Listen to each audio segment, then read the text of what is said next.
Can you dig it? Can you dig it?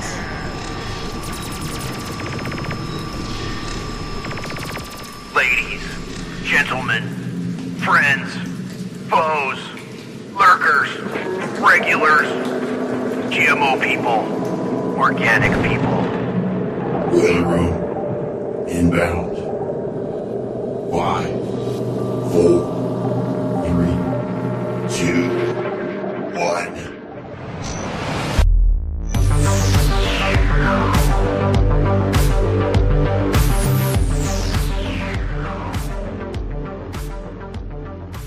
All right, my friends, welcome back to the Boiler Room. How you doing out there? It is December the 19th of 2025. This is our second to last Boiler Room of the year. I cannot even believe where we're at right now. It's so odd and strange. And, gosh, we started the year with the Cybertruck exploding full of fireworks and allegedly a suicided person inside of it in front of Trump Tower in Nevada. And then we had the inauguration and the beginning of all the shenanigans that got us right here. You know, we kicked off, we're going to do Doge, we're going to jump up and down, we're going to slap everybody on the back and all that good stuff, right? And we're going to be America first. We're going to get the Epstein files. We're going to lock everybody up that needs to be locked up, let everybody out that needs to be let out. And it was like that first, 8 weeks or so. It's like, kind of got my mental checklist, okay, oh yeah, this is something maybe good that the administration doing, and this one, I don't know. And it was like, okay, just put them on scale. Okay, a little good over here, a little bad over here. Well, look where we are now. My goodness, like umpteen false flag potentials later. The economy is still a wreck. Ukraine and Russia. The Middle East, has that gotten any better? I don't know. And then there's the matter of Epstein, right? Oh my goodness. Every time the Epstein files are released, we're told this is the moment, right? That this is when the truth finally comes out. It's finally going to come out, guys. This is it. And every time the same ritual unfolds. Black ink, missing names, sealed records, right? It's like a roller coaster, isn't it? You're going up the hill, you can hear the little cranky crank sound, oh, that's getting exciting, we're gonna get the release. No, not really. So we're expected to believe that what we're seeing is transparency, right? We're expected to believe that, hey, these things just take time. The redactions are about protecting victims, privacy, and or due process. But let's just be real with ourselves. This is not about protection. It's about insulation, because the system already knows who Epstein was connected to. The courts already know. The intelligence agencies already know. Hell, people in the mass media cartel already know and are handed yellow cards and all kind of things if they want to get on there and talk about it or do an expose beyond what's allowed. So somehow accountability never makes it past the perimeter of power. And that seems to be the lesson here. That seems to be the takeaway. Epstein is almost always framed as some sort of anomaly, some sort of monster who acted alone. But if you have some gray matter left between your ears, I think we probably all understand that monsters don't get to that level of institutional shielding. But you know who does? An asset. An asset can get to that level of institutional shielding and insulation. So tonight we're not here to speculate wildly or chase conspiracy for the sake of chasing conspiracy. We're here to examine the pattern, the redaction ritual itself, and what it tells us about elite immunity in America and beyond, because this does go beyond these borders, doesn't it? Because when the same names are always protected, when the same doors are always sealed, when the same excuses are always recycled, that's not failure. That's design. And this is Boiler Room. It's been redacted, as you can see, but hey, we're just, trying to stay with the zeitgeist here. I'm your host, my call sign's Hesher. I'm Bryan McClain, broadcasting live out of Central Texas for this episode of Boiler Room. I'm going to be joined by Randy J. First here, going to bring Randy J on to the Boiler Room Social Media Club stage. Randy J, what's up? Welcome to the show. How you doing? Doing good. Still holding it down in California, in Northern California these days. Yeah, I'm just swimming in the same information barrage as everyone else. Interesting opening because you talked about the craziness and the tempo of change that's happened this last year, and it seems like we did a full presidency in 1 year. Like it seemed like we did all four. Every quarter, first quarter, second, third, fourth quarter of this year seems like it was its own year of presidency. I mean, the change has been pretty fast, especially with the disinfo, and all of that. So. Yeah, breakneck speed, absolute breakneck speed of news feed and breakneck speed of stupidity. It's great to have you with us, Randy. Yep, thanks. And before you jump to the next person, I just want to throw it out there. I think the op tempo, you might say, of the news cycle and the distractions, it's ramped up at an all-time high because people are probably getting a little nervous with all the info coming out. There's some maybe needles in haystacks out there, but yeah, man. At this point, it sucks that we have to rely on internet sleuths and needles in haystacks. But hey, here we are. It is what it is, and we're gonna do our best to enjoy it anyway. It's great to have you, Randy. Let's welcome Mystical Pharaoh onto the stage here as well. Mystical Pharaoh. What's up, man? It's Friday night, I think. My brain feels a little mushy, but I'm pretty sure it's Friday night. It's great to see you here this weekend, dude. How you doing? Good to see you too, man. How are you? I'm good, man. Aside from the mushy brain part, I'm good. Well, everything is mushy right now, man. Yeah. I think I'm just, Semper Gumby, just trying to remain always flexible as 2025 has demanded this year. So anyways, man, it's great to have you. Did you see any shocking Epstein releases or anything, or did you see a bunch of black bars on your look? I got a whole Christmas tree here of Epstein documents. Look at that. Look how useful that is. Beautiful. No, it just all what I saw was just black. Yep. Look, you have an entire pyramid built out of redacted Epstein files. Here, I actually have a great collage right here. Let's see, how can I do that?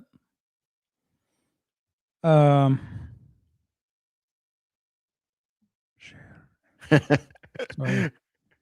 Your collage has failed to launch so far, dude. That's all right. We can. There you go. You see it? No, I just see your pyramid still. Ah, okay. Well, that's all right. We'll pull it up. We'll pull it up as we move along. Yeah, definitely. All right, man. Let me bring the Ruckus among us here. We got Ruckus joining us right now here in the Boiler Room. Ruckus, what's up? Welcome to the Boiler Room. This is so weird. You're not going to believe this. I did the same thing. Oh, hey. So many documents. We were able to make two trees and a pyramid. Well, I mean, I was raised at a time where it was like they taught us the 3 R's, right? Reduce, reuse, recycle. So I thought reuse, right? Since, they did all the reducing, in this case, redacting. And, they got our logo even. That's disturbing. Yeah. Like the whole world. There we go. Holy moly. Look at that. That's so. How did Infidel Pharaoh get a screenshot of my wrapping paper that I'm using for my Christmas gifts this year? I have no idea. No, but I think officially Christmas has been canceled. I think all of we wanted for Christmas were just a couple pages of the Epstein files, and I don't think we even got 2 pages worth this time yet. But we'll dig into it. We'll see. But I'm skeptical, Hesher. But thanks for having me. We have some of our dear friends joining us. I'm happy to see Randy J here, plus the next guest or two. We'll see who joins us here. But regardless, again, thanks for having me. Let's do the darn thing. Yeah, man. Yeah. And let's welcome now. He hasn't been on the show in a little bit. I see some people in the chat are already excited because they read the description and they know that the man behind the Geopolitics and Empires podcast, Mr. Hrvoje Morić, is with us tonight. Hrvoje, what's up, man? Welcome to the Boiler Room. It's amazing to see you tonight. How are you? I'm doing all right. How's it going? What's happening? Greetings from Mexico. So how is Mexico treating you, sir? I was telling you guys before I hit record, man, like life just comes full circle. I'm living in a algorithm ghetto within an algorithm ghetto. So I've been banging on. I mean, the irony, I guess, is it an irony that I've been banging on about this thing singularly for 5 years, the algorithm ghetto, and my city is officially a 15-minute city, a resilient city. And a month ago, my gated community decided to install biometric exit and entry at the entrance to the gated community, and they want everyone to use an app to manage their life. They're all liberal, globalist, techno-fascist Mexicans. They can't force me. I said I'm not doing it, and they can't oblige me to do it. But nonetheless, I've decided to relocate. So I'm starting off 2026 with a bang. Otherwise, everything is just peachy. Well, hey, and I don't know if you heard her, Rory, but now your country and our country has something in common: Jewish presidents. Isn't that cool? Yeah, we're just missing the consummate Davos man, Carney. Yeah. Right? Yeah. It's man, that's crazy. That is so I couldn't believe that when you were telling me that, but at the same time, it's like, yep, it's just one of those things where it's kind of like, years ago, like, a lot of people in our wavelength, long times ago here in the United States, I'm going to be an expat. I'm going to go there or there or there or there. And it's like, that's where, everybody's mileage has varied on that. But at the same time, whatever situation they got when they moved there, especially if it was 10 years or more ago, is now a completely different situation. Like something that, it is evolving in a way that like it's going to be impossible to hide from. No, there's no way. It's coming, and it's not only what I just mentioned. Like, yeah, they're bringing in and Mexico. It's crazy because when COVID hit, my plan was to go live in Croatia after Kazakhstan, and I thought better come back to Mexico because in that moment, do you think the EU was more advanced, and Mexico's behind, and now Mexico's ahead. It's like a race. Like all the countries, it's like bet on the horse. So. It makes me think back to the COVID era, actually, and I think back to all the bags of money that showed up in various countries that didn't really have to play along. You know what I mean? Like there were enough skeptics in every country. I mean, look at Sweden, for example. Sweden kind of, only dipped a couple toes in, while most people just, dipped the entire country in. But it's like International Monetary Fund would come around and it'd be like, hey, we got this many $1 billion for you, as long as you allocate these things to the, these, health issues and bring these policies that, the World Health Organization is helping to fashion. You know what I mean? It's like we saw so many countries fold to that, countries that we thought were, autonomous, just bribery, basically. I mean, straight up cash money.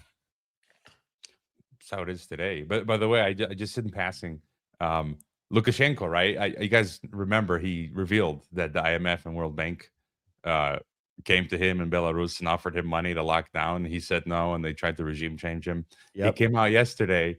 It's like, that meme, nobody. And then Lukashenko comes out, oh, half the government's run by Jews. He literally said that. I think the context was he's saying they're saying we're persecuting Jews, but half the government's run in Belarus by Jews. I just thought it was funny. So anyway, Yeah, funny how that works.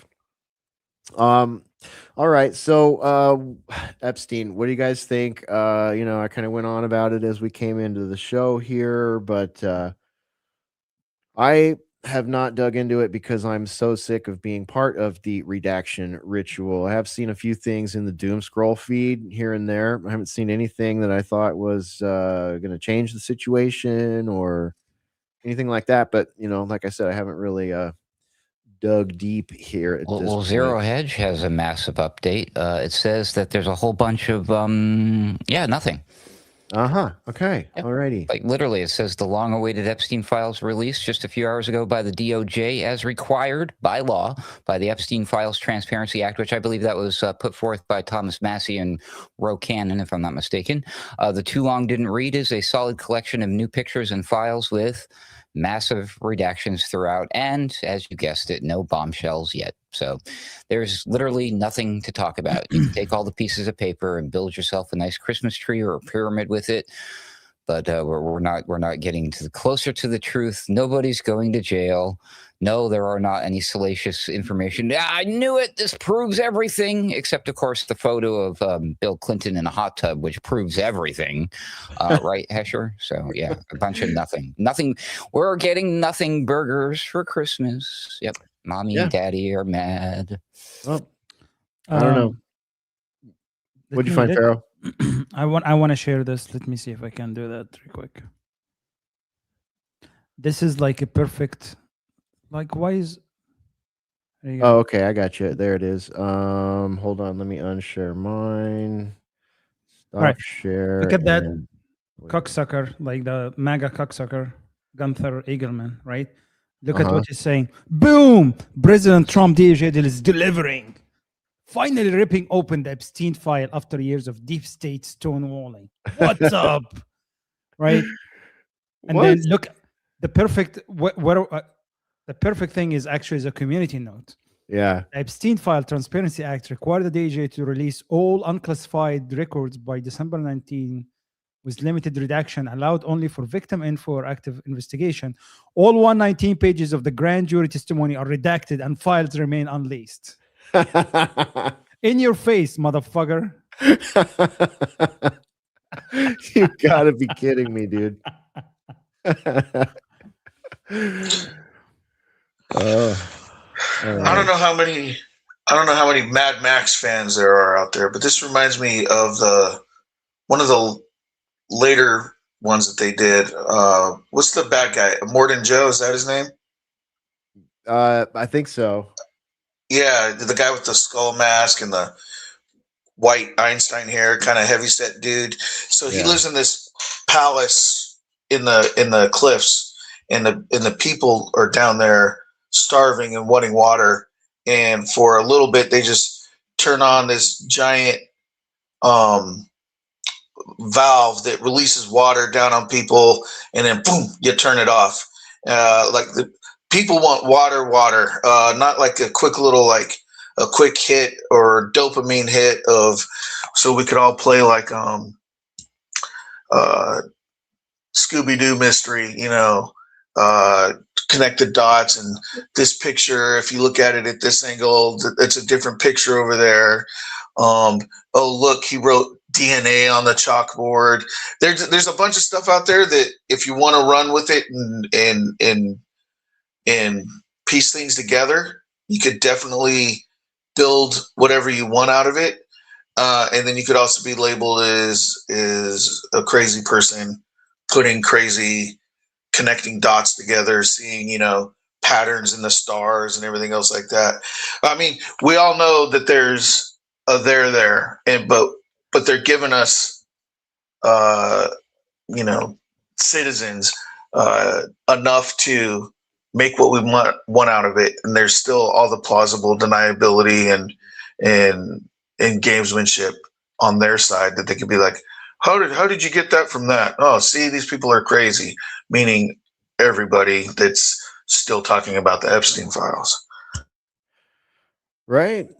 And I mean, at this point, it's like there's so many things going badly currently with all administrations worldwide, and just the general technocratic, march. It's like I almost feel like this is a waste of time at this point. They're not going to give us anything. It's a complete time suck, just like so many other cul-de-sacs and rabbit holes.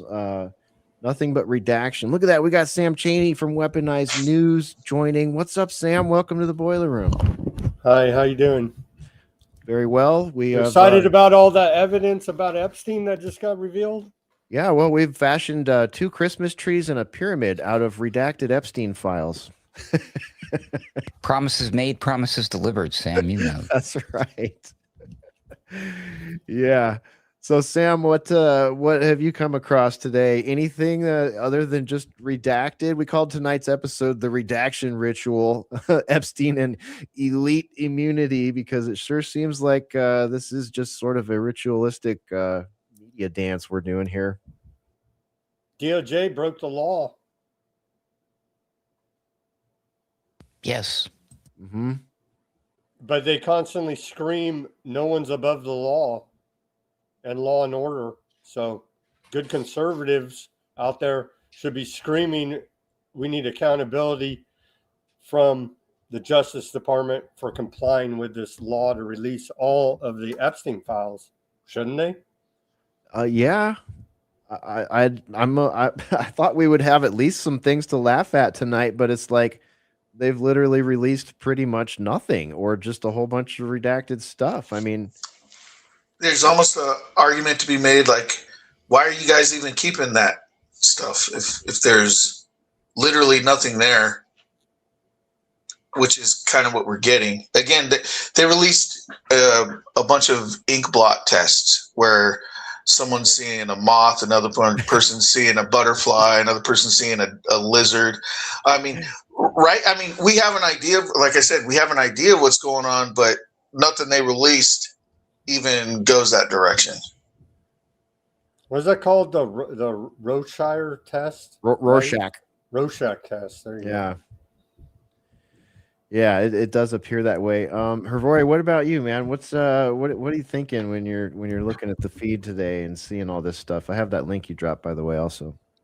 Yeah, I mean, I'm not good with the sharing stuff, but that was, I mean, I think some of the photos are interesting, like this one that I came across today that I shared with you, where it says Epstein seen in newly released file delivering a girl to a fat old wealthy man.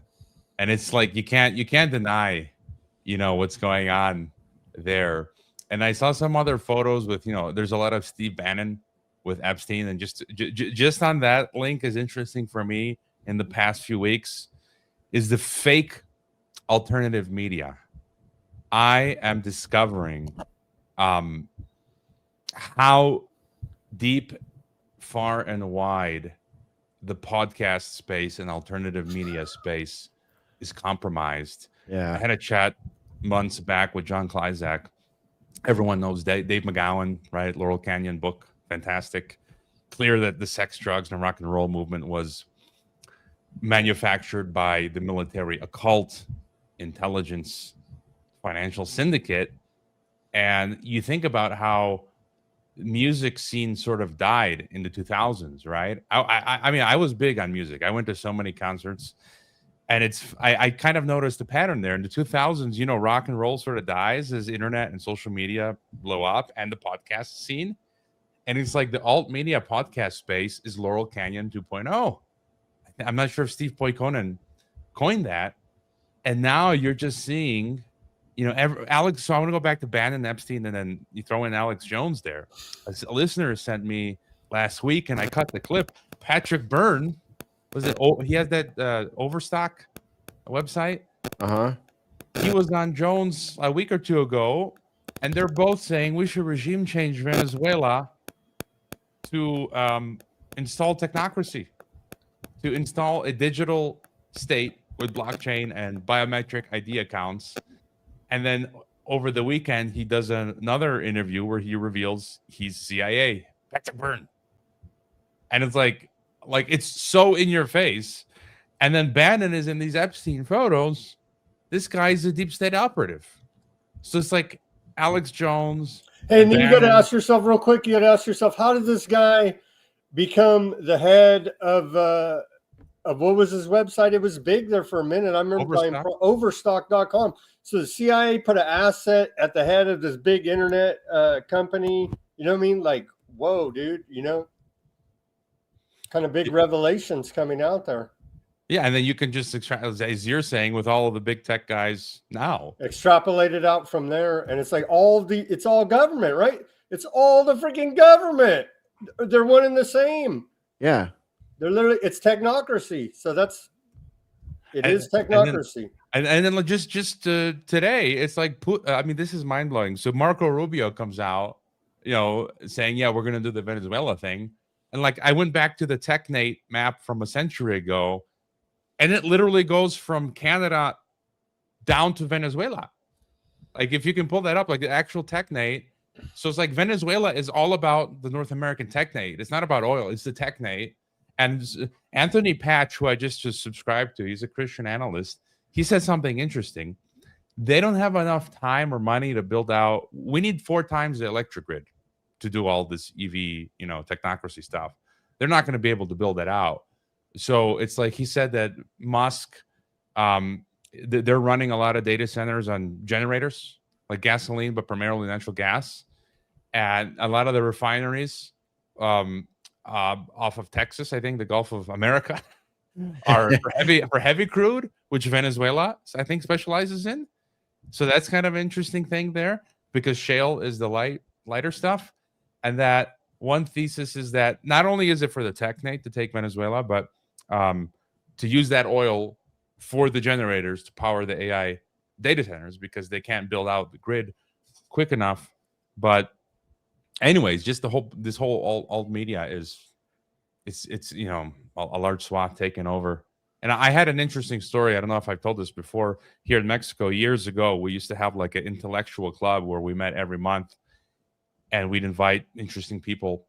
And once a Mexican scientist came, old guy, and he said he had been in the original Biodome. You guys remember that? They made the movie with Yeah. So he was in the actual like real Biodome thing in the late 80s. I think it was somewhere there in the Southwest. I don't remember, Nevada or Arizona. And they shut it down. And I kid you not, he told us that the guy who came to deliver the news that they were shutting down the Biodome was Steve Bannon. And that Bannon was sent by Rockefeller. Oh. So if that time, like Bannon's working for Rockefeller, and then he's working for this guy, and then that guy, like this guy's just working for the highest bidder. And then, and back to my point, they're promoting civil war. Like when I subscribe to Alex Jones's newsletter, I just keep an eye on him. It sounds like Fox News 2.0. It's just migrant stuff. It's left, right stuff, and migrants and ICE. And so Tucker, Bannon, and Alex are promoting Civil War 2.0. So anyways, that's my little rant there. So. Yeah, man. Who knew they were biospherians? That's what that experiment was called, Biosphere 2, and it was in Arizona. And I think it was in the 90s, actually, but I know exactly what you're talking about. Yep. No, the podcastosphere is an absolute mess, and I'm honestly a little bit perturbed and disgusted by it at this point. Like it's become impossible for casual viewers to keep up with this. You know what I mean? It's like the field has become so littered with corporate / techno / intel / influencer / ambassador. Like it's just this enormous Venn diagram of hustle and propaganda and agenda, padded with a bunch of fluff, to keep it feeling like a podcast, like a real gnarly talking point. On a lot of these shows will only come out on, one episode a week, and the rest of it'll be fluff, or the rest of it'll be, stuff lifted, probably using AI or just surfing other people's shows, surfing the interest waves, if you will. But I mean, we could just go through the big names. You know, we already mentioned a few of them here, and it's like I've thought about keeping a list of these people, but it's like I don't need to. They're so easy to spot. For people like us, and I know a lot of you watching this probably feel that way too. But it's like even when you can spot them, you only have circumstantial means to call it out. You know what I mean? It's almost like I could sit here and be like, Dan Bongino, Cash Patel, Joe Rogan, Alex Jones. You know what I mean? I could just go through the list, and it's like I don't even need to. Like, look at Sean Ryan, for example. He's got that Sarah Adams chick on his staff who like is what does she claim to be, a CIA targeter or an ex-CIA targeter? Are you kidding me? Like some of the bombastic stories that this woman has brought and talking points and narratives with, you know, little to no receipts are just so obvious to me. But at the same time, they're so engaging to those that are, you know, clinging to the left-right. Hesher, you're not excited about Bongino coming back on Rumble? That's exciting news, man. He's gonna expose the whole corrupt government again. Come on, man. Maybe he's captured the real Epstein files, and once he leaves there, he's gonna release them on his Rumble podcast, right? Hey, that'll make a lot of money. Well, now wait a minute. This is a strange phenomenon because we've been discussing this and watching this happen, where the administration brought aboard a bunch of people who were podcasters, Fox News hosts, etc. Right, and then here's one. And then we've seen the politicians who weren't doing that stuff before, who are now entering that sphere where they're becoming podcasters, like the Gavin Newsoms and the Michelle Obamas and the whatnots. And, you know, now even Cash Patel running around with his girlfriend and like, yeah, I love my girlfriend. She's so beautiful. Oh, I know. On the other dude's girlfriend's podcast, because, you know, everybody's dude's girlfriend's got to have a podcast. If you don't have a podcast, what are you even doing? But now here's a guy who was a podcaster, got in with the administration in a pretty tight role, an important one that people were excited for him for. He was excited for. He thought he was going to do some good. And he's like, yeah, no, I'm going back to the podcasting thing. So, I mean, what does that mean? I don't know, but it doesn't look good. I feel sorry for the guy because he looked, I mean, it was pathetic. You know, he came out, didn't do anything. He did a complete 180.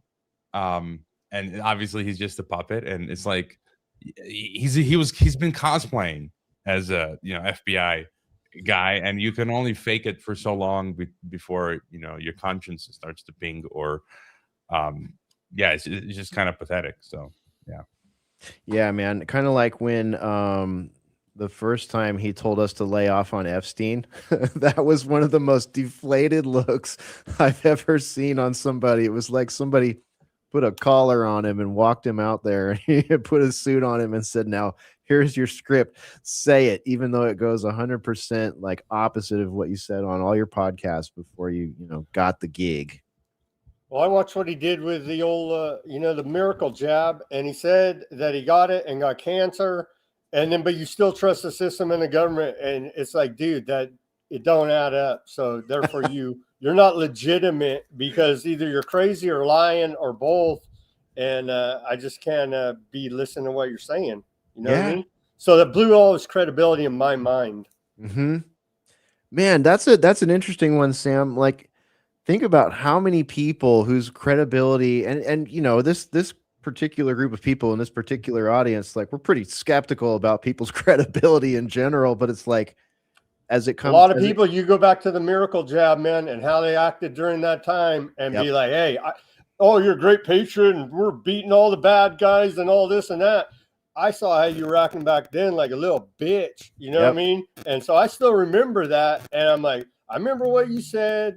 I remember how you acted about the jab and about all this kind of different stuff. And I'm like, oh yeah, you're a great Mr. America now, huh? Well, not so much. There are so many of those charlatans running around in our swim circles. It's crazy, dude. So many of them that were like just madness during those times. And, you know, and in this current administration and amongst the, influencers, if you will, that are still, cheerlead this thing like that.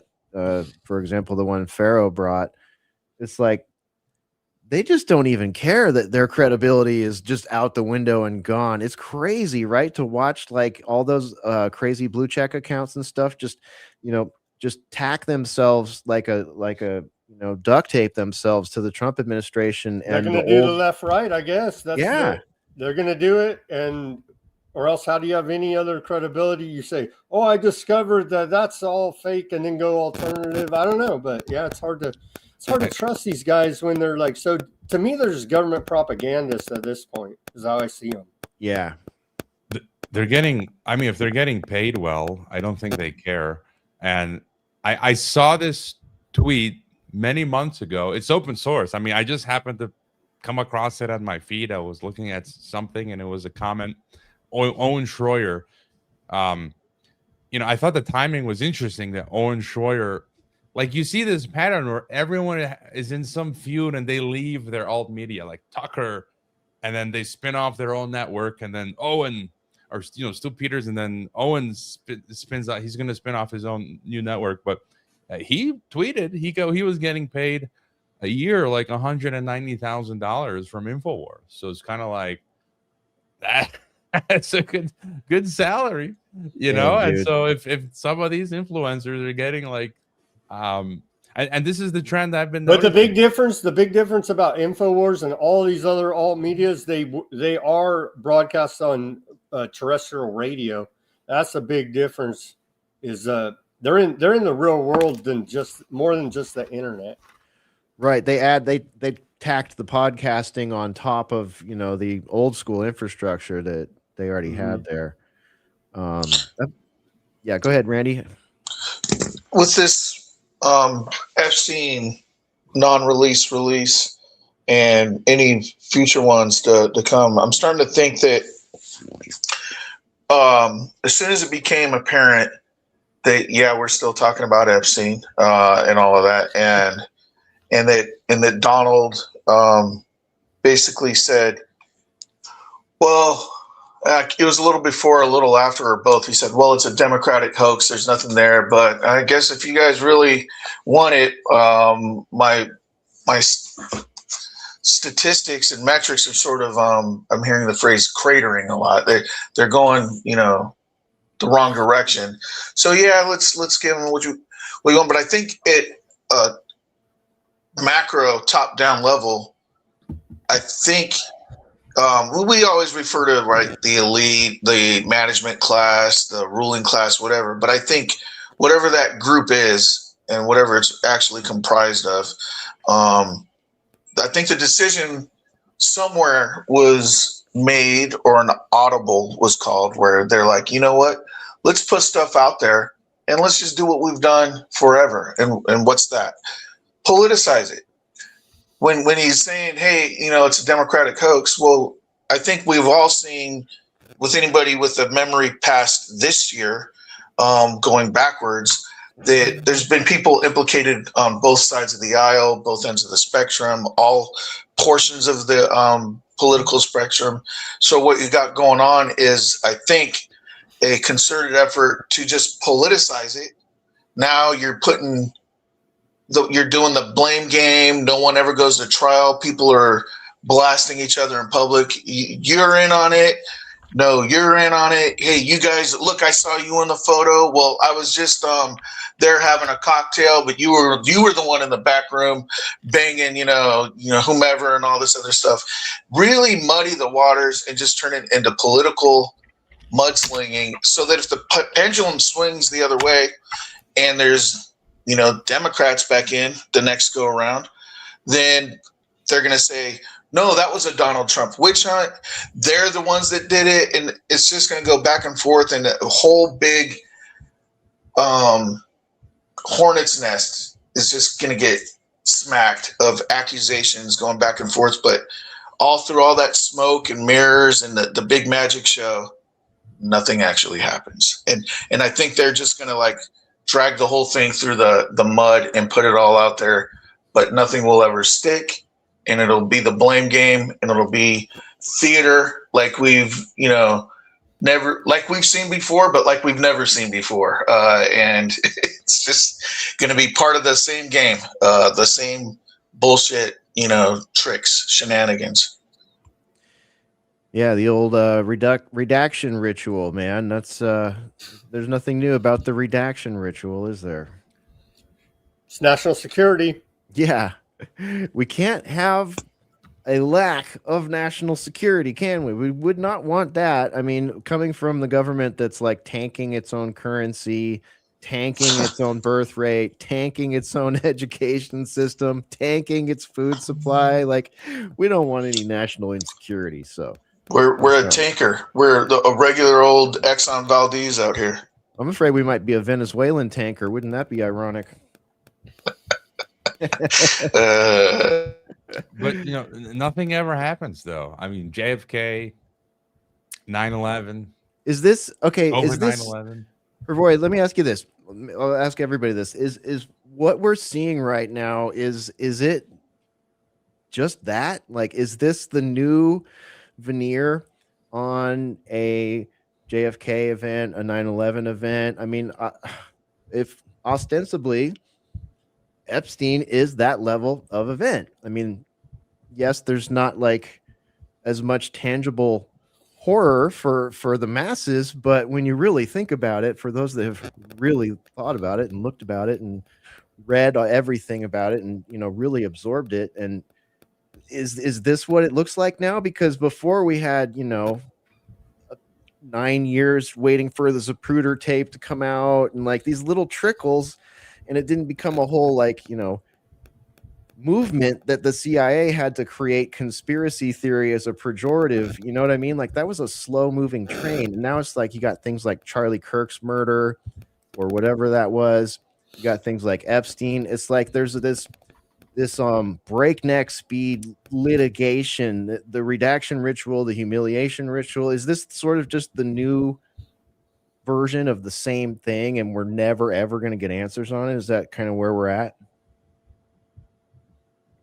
I would say so. And limited hangout, they go as far as they can with the limited hangout, and that's it. And the CIA way is just and again, going back to alt media, it's just been flooded with nonsense and distortion and endless rabbit holes. And I think that's just a technique from NATO and CIA. If the best way is just flood the zone with nonsense, and so nobody knows what's up anymore. And I put in a clip if you want to play it. It's like a minute. It's a cartoon, and it really speaks to what we're just talking about. Oh, about yeah. Okay. Trump perfect. and Epstein. I don't know if people have seen it, but I think it's really right on the money. Okay. Let me put it on the screen for everybody here. I found it like on Telegram and I posted it on my X. Yeah, there it is. All right. Does the White House have a response to these new Epstein emails that show that Trump, he did it? Who? Trump did it. Did what? He did everything you guys are thinking he did. He and Epstein? Yeah. Mm-hmm. You're not denying it? Nah, fuck it. And also killed Epstein and keep him quiet about this whole thing. Which was obviously a waste of time, but hindsight 2020. Hindsight's 2020. Wow, I didn't think you'd come out and okay. So now that that's out of the way, we're so excited to announce that Trump is going to pardon 5 turkeys this year instead of just one. But we were just as a kind of joke because he's been doing so much pardoning of criminals. That's pretty good. Yeah, that's funny. That's turkeys are funny. Just move on. Funny is this Epstein thing. Yeah, nothing's going to happen with that. Trust. But this is above and beyond. Nah, it's not. But the Democrats, they might. No, they won't. Look, our people are still going to support us no matter what happens. And the Democrats, look at me, and the Democrats are still just going to do infighting about how the progressives aren't trying to understand where the right is coming from enough. And everything's going to go back to normal. So just don't worry about it. Let's just talk turkey. It's better that way. It's all just talk turkey. Okay. Okay, let's talk turkey. Also, Trump might have gone down on Bill Clinton. Turkey. Does the White House Yeah. Brutal. No, we don't know who Bubba is. We have no proof of No idea who Bubba is. That's right. I'm getting a little bit of that cell phone click. Like someone might have their cell phone too close to their speakers or something. If anyone's got a cell phone in an odd spot, you might want to just shift it a little bit. Yeah.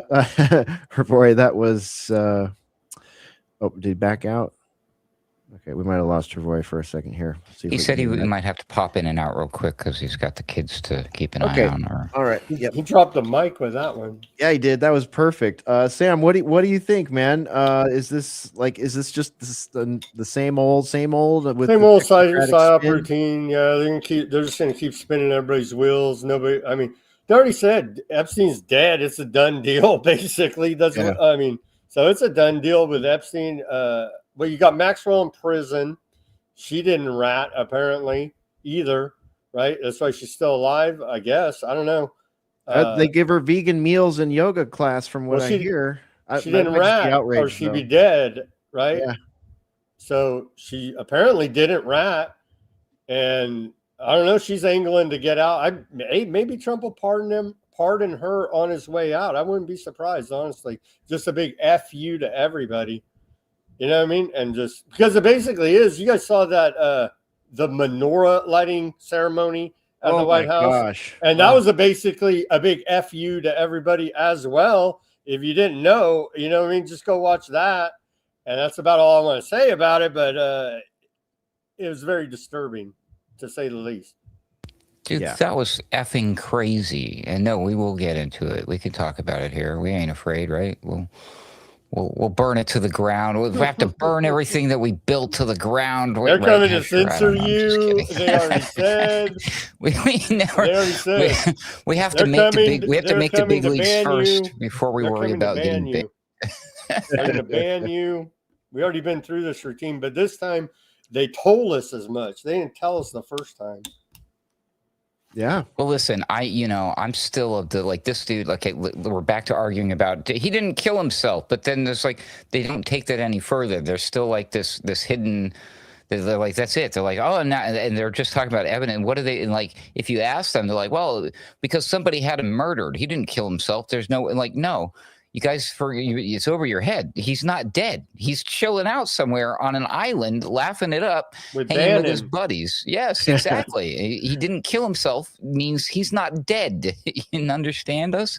And there's a small handful of folks out there who believe the same about Charlie Kirk. But hey, that's a whole nother ball game.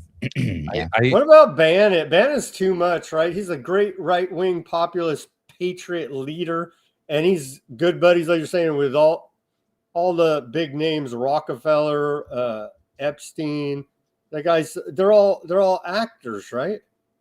They're all just actors in the club and just lying to everybody to their face.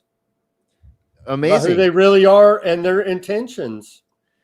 Yeah. And you got to wonder about the vultures that circle around them too, like the managers and the PR people. Like, I think a lot of people, it's hard for a lot of us to imagine what it's like to have, a producer, a line producer, a manager, a social media manager, more than one lawyer, a PR agency, and things like that circling around you when you're part of a larger political machination, whether or not it is compromised. That adds another layer of complexity. But even without that, it's just like, these people are money makers and they're influencers, and it's not like they're doing the kind of activities that a lot of us on this show do, where it's like collecting data, collating data, analyzing data, looking at headlines, trying to find sources. That kind of stuff is like, these guys, Kash Patel ain't doing that, right? Like, it's obvious that he's not doing that when he's on podcasts with his girlfriend while a mass murderer is running around when they have no clues on him whatsoever. I mean, I don't know. Some of these people, I think, are read in completely. There's just such a variety of potential scenarios with each, quote unquote, compromised person, if we could ever prove half of these or any of them. Well, you mentioned Patel, and there's the Elijah Schaffer guy, right? I don't follow him closely, but supposedly Patel and his girlfriend are suing him for like $5 million, and then he decided to flee the U.S. and for El Salvador. Again, something weird. I've always said that Bukele in El Salvador he's part of a globalist technocratic project because he's pushing the crypto. He said he wants to remake the EU in Central America. And Alex Jones, as I mentioned earlier with Patrick Byrne, when they were talking about remaking Venezuela into technocracy, Alex Jones blurts out, oh, you mean like we can use Bukele in El Salvador as the example? And Elijah Schaefer, I mean, there's the video out there where he was being interviewed by, I think, Gavin McInnes, and Schaefer's like, oh, I'm in El Salvador. And he's like, what are you doing there? I'm working for, he just kind of gave the game away. Like, weird stuff is going on with these podcasters. Like they're, and I think it's almost like a ritual. That the Kash Patel comes after him, Robert Malone going after other COVID dissidents, Alex Jones, them going after him. I had a guest on, Richard Poe, who said this is sheep dipping, right? Trying to get street credibility. Mhm. So, yeah, you got to wonder about Bannon's short stint in prison, and you see the pattern with all of these guys. Peter Navarro's short stint in prison, like all these guys. It's just like there's something's not quite right here. Let me go to Pharaoh for a second here. Pharaoh, what do you make of this as far as laundering stories like this, as opposed to older versions of laundering stories to the public with the government narrative? Which specific stories are you talking about? I'm talking about Epstein, just the way that Epstein is, these redaction rituals are coming about, and just how stupid it all is. Like, it's very similar to things like JFK, right? It's just like, well, there's just a massive insertion of conspiracy candy and junk and, all that zone flooding stuff that Hrvoje was talking about. So is it the same? Is it different? Like, what do you think about the modernization of laundering a altered story, a stage managed story, a false flag story? Just, Mad Lib it. Yeah, I mean, well, first about the Epstein, right? I was just reading a tweet from Massey. So actually, the act that was passed by the Congress prohibit anybody from doing the level of redaction they did.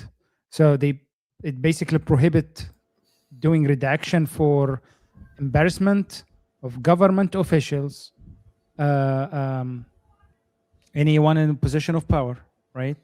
And his point is anybody that actually another DOJ can come out after Bam Bondi and they can actually put her in jail, basically for doing that redaction.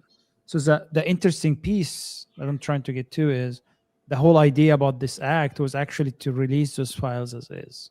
But as usual, right, our great institutions like the DOJ and the FBI and all those good three-letter agencies, they are always involved on a level of corruption that I don't think most people understand. Yeah. And it is getting to a point now, it's not even just corruption. It's getting to a point of just idiotic recycling of the same stories. For example, the whole Brown University shooting, right? And then the MIT professor, right? So all of a sudden, basically comes out that same guy that did the Brown shooting is now, they are saying, he's the one who killed that professor. Do we believe this at all? And guess what? Yeah, right. And guess what? He went to the same college with him in Lisbon.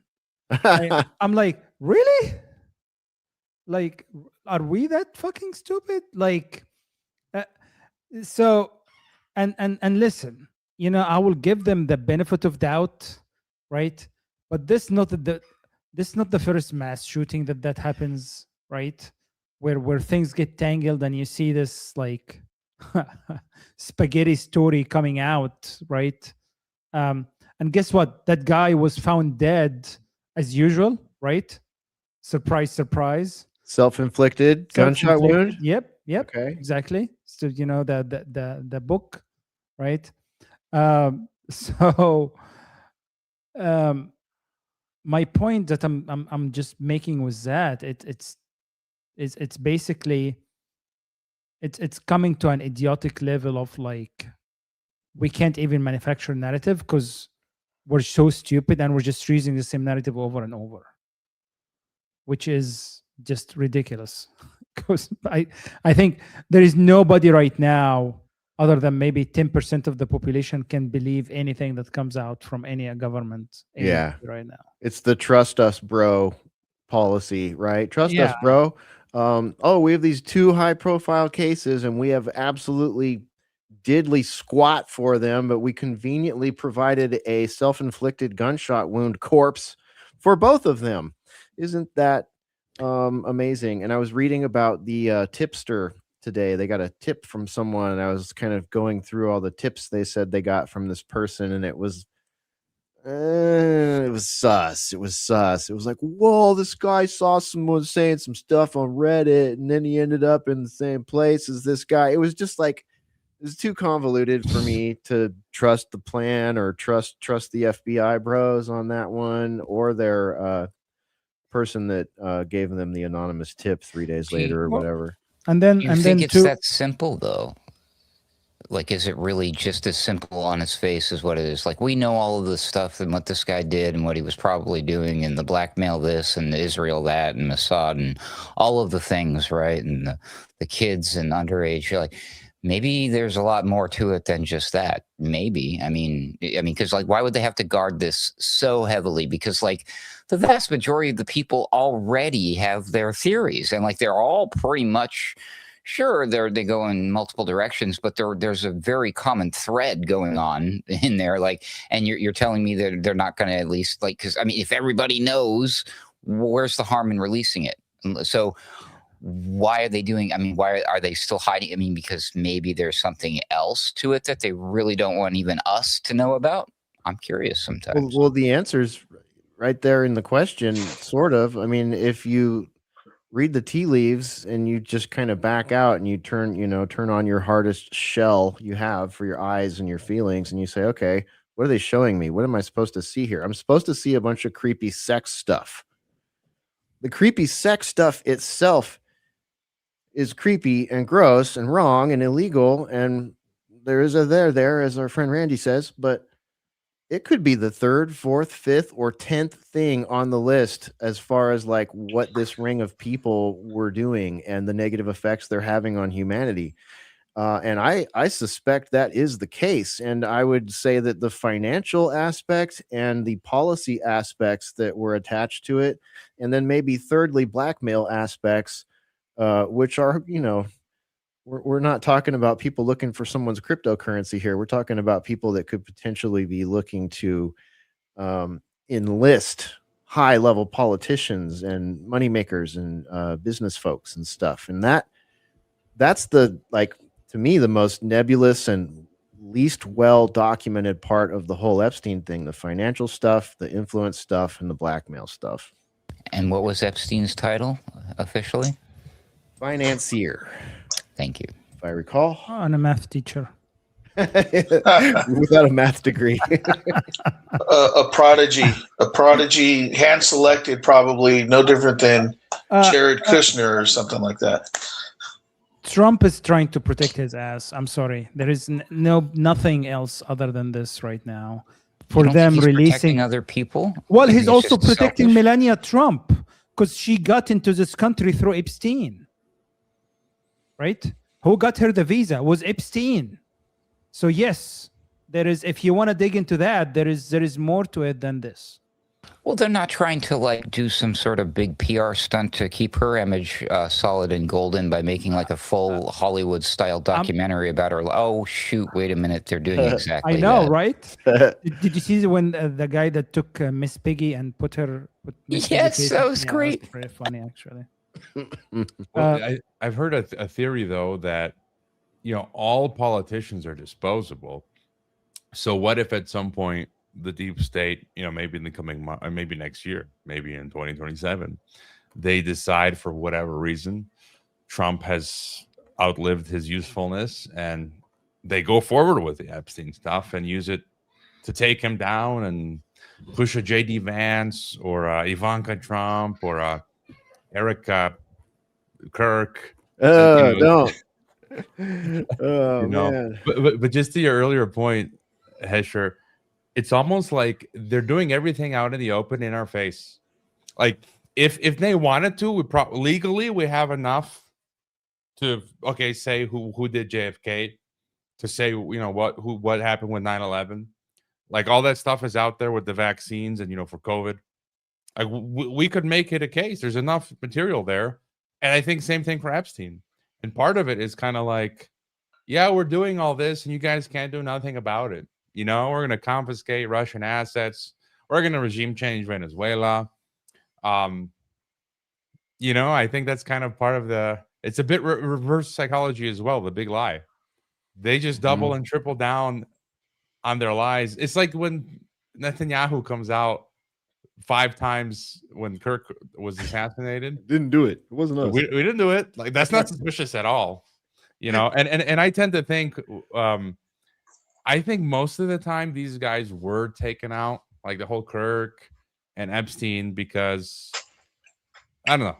I think it's just easier to take them out than to keep them hidden in some corner. Yeah, sometimes like there are certain people I would assume that they just create too much liability around. If they become they were too good, at whatever they were doing. Oh, don't do that. Automatic selector. How dare you? Jared Kushner, Laura Loomer, 2028. Yeah. Oh. How dare you? Who's that? Somebody ban that guy. I'm kidding. The perfect handle for it too. Automatic selector. That might be what our elections look like from here on out. Randy, what do you think, man? Where are you at with all this? I know you're going to have to get out of here in the next 20 minutes or so. Yeah. So it's I'm really, I don't know. I think this is a good gathering, a good eclectic mix tonight, and we're hitting on a lot of stuff. Hrvoje brought up Laurel Canyon and the book written by Dave McGowan. If no one's read it, it's the late Dave McGowan. I think he died possibly under weird circumstances in his 40s some time ago. But he was in on this stuff at a deep 3-hour podcast level, but via a book before this stuff started was really cool. So I would say for anyone interested in these topics, and if they want to read someone that was almost certainly not compromised in any sort of way, he didn't profit too much. It's a small book that he wrote, Inside Laurel Canyon, Weird Scenes in the Laurel Canyon, something like that. That's a good book to read for the first time or look at again. And it shows this weird behind the scenes maneuvering that we've all been talking about tonight that seems to be going on by deep state, financiers, billionaire class, donor class, whatever you want to call it.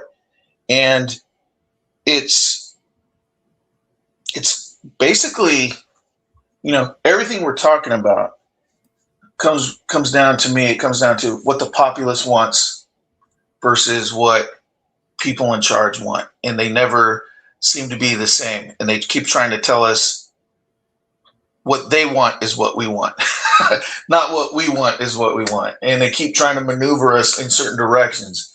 So when you have things like 9/11,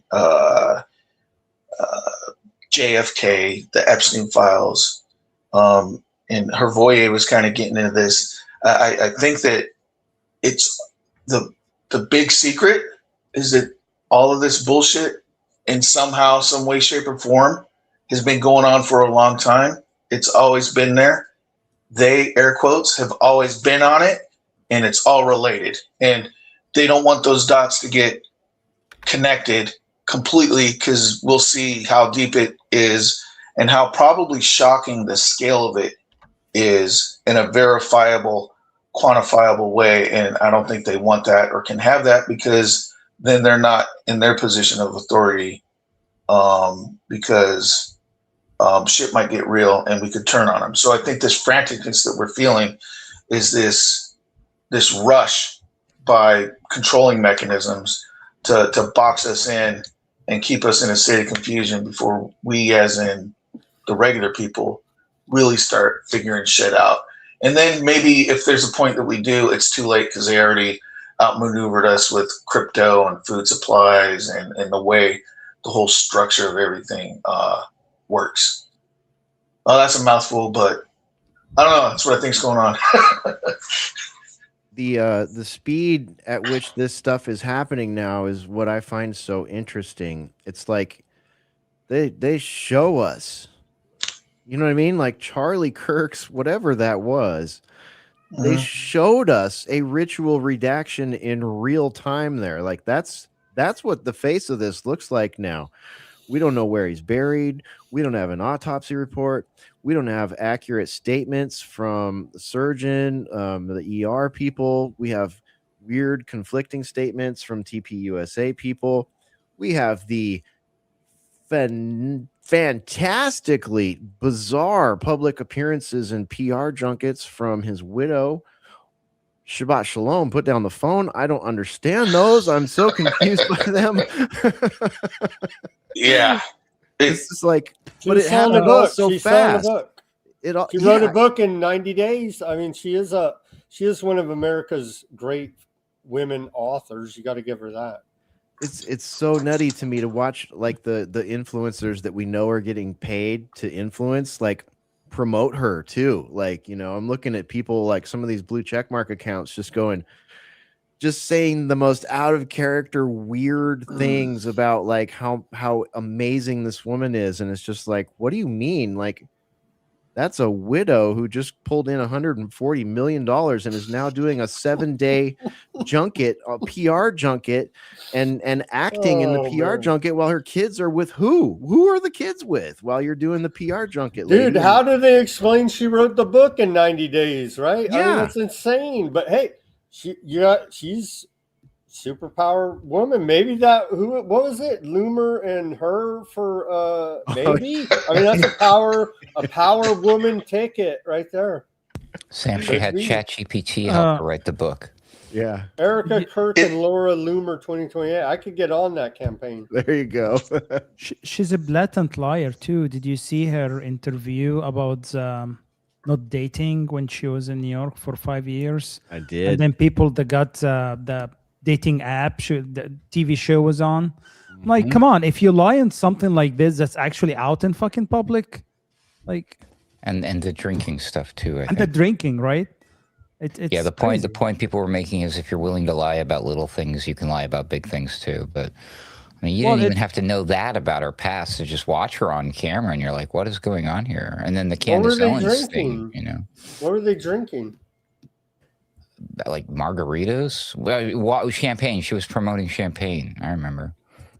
Yeah, when you look at her background, there's a bunch of stuff of it flying around on the YouTubes and all that. When you look at, I'm just going to take 3 random people in the news lately. When you look at her background, when you look at Epstein's early years, and when you look at, I guess this person's a little bit more behind the scenes, but when you look at Jared Kushner's background, these are 3 prominent people in their own way. They all have these they're the epitome of white people that go to school, go to a daily grind, climb their way up a ladder, or try and start their own business or whatever legitimately, or as legitimately as they can.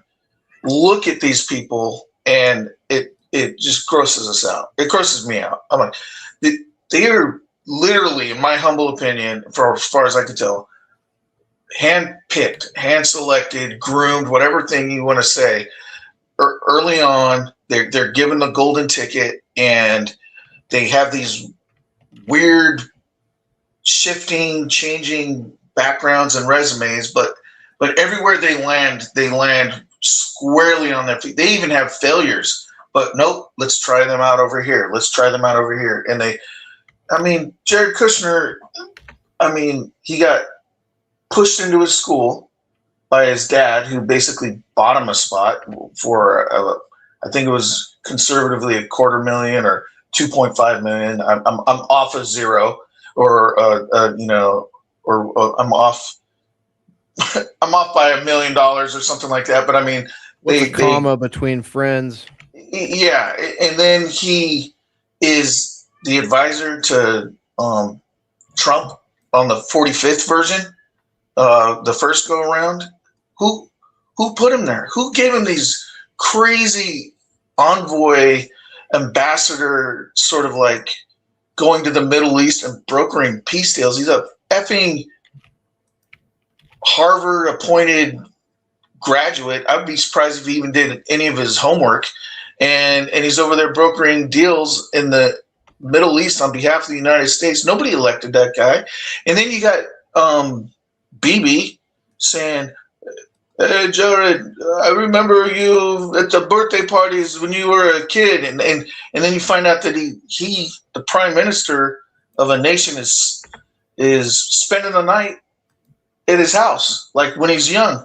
These people didn't hustle, roll up their sleeves and work their way to these positions. They've been hand selected and put there the whole time.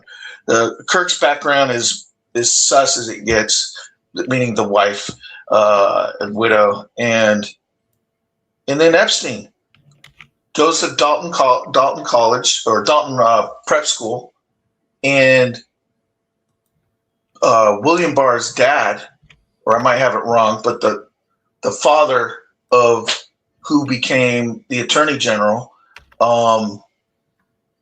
during Trump's first go around,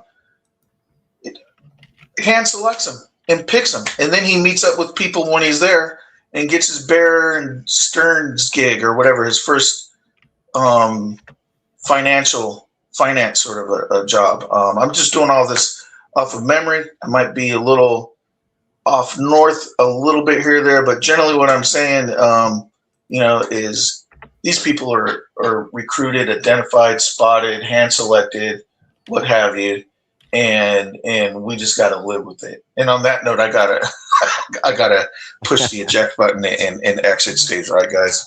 All right, Randy. Thanks for being here tonight. Appreciate the closing statements there, and you have a great rest of your weekend, my friend. All right, guys. Have a good one. Keep Happy fighting. Holidays, Randy. All right. Yes, man. You too. Merry Hanukkah, Christmas, Randy. Randy. There he goes, Randy J punching out. Any thoughts or responses to what Randy was saying there from the gallery here? He's not wrong. So are you saying that that's the new American dream, is to be born with a silver spoon in your mouth? One of the chosen. Oh my God, I don't like the sound of that. That ship has sailed.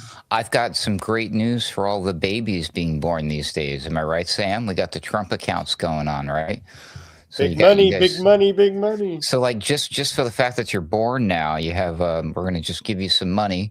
You can't touch it for, what was it? It matures after 28 years or something ridiculous. I can't remember, but it turns out that the people who are investing in this money are like the big Fortune 500 companies like Dell, the Dell company, and then some other big billionaires are stepping forward and whatever. But what they're doing with the money is that they're going to invest that money that are in these Trump accounts into American companies, right back into the Fortune 500. So the Fortune 500 is investing in itself, like with like permanent guaranteed money just sitting there in these accounts. Yep. It's the most circular funding like scam. Like what's the word for this? Is this even a Ponzi scheme? What is this? This is crazy. Invest in technocracy. It's for taxes, man. This is a way for them to basically evade taxes and not pay taxes.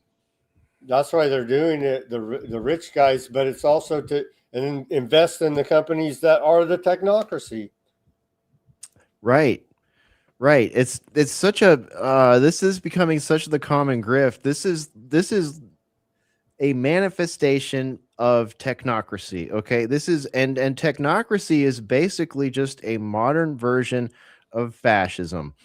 Someone is probably calling me a leftist right now. Sorry, furthest from the truth, but that's what this is. This is technocratic authoritarianism that is running on not only socialist but also fascistic models.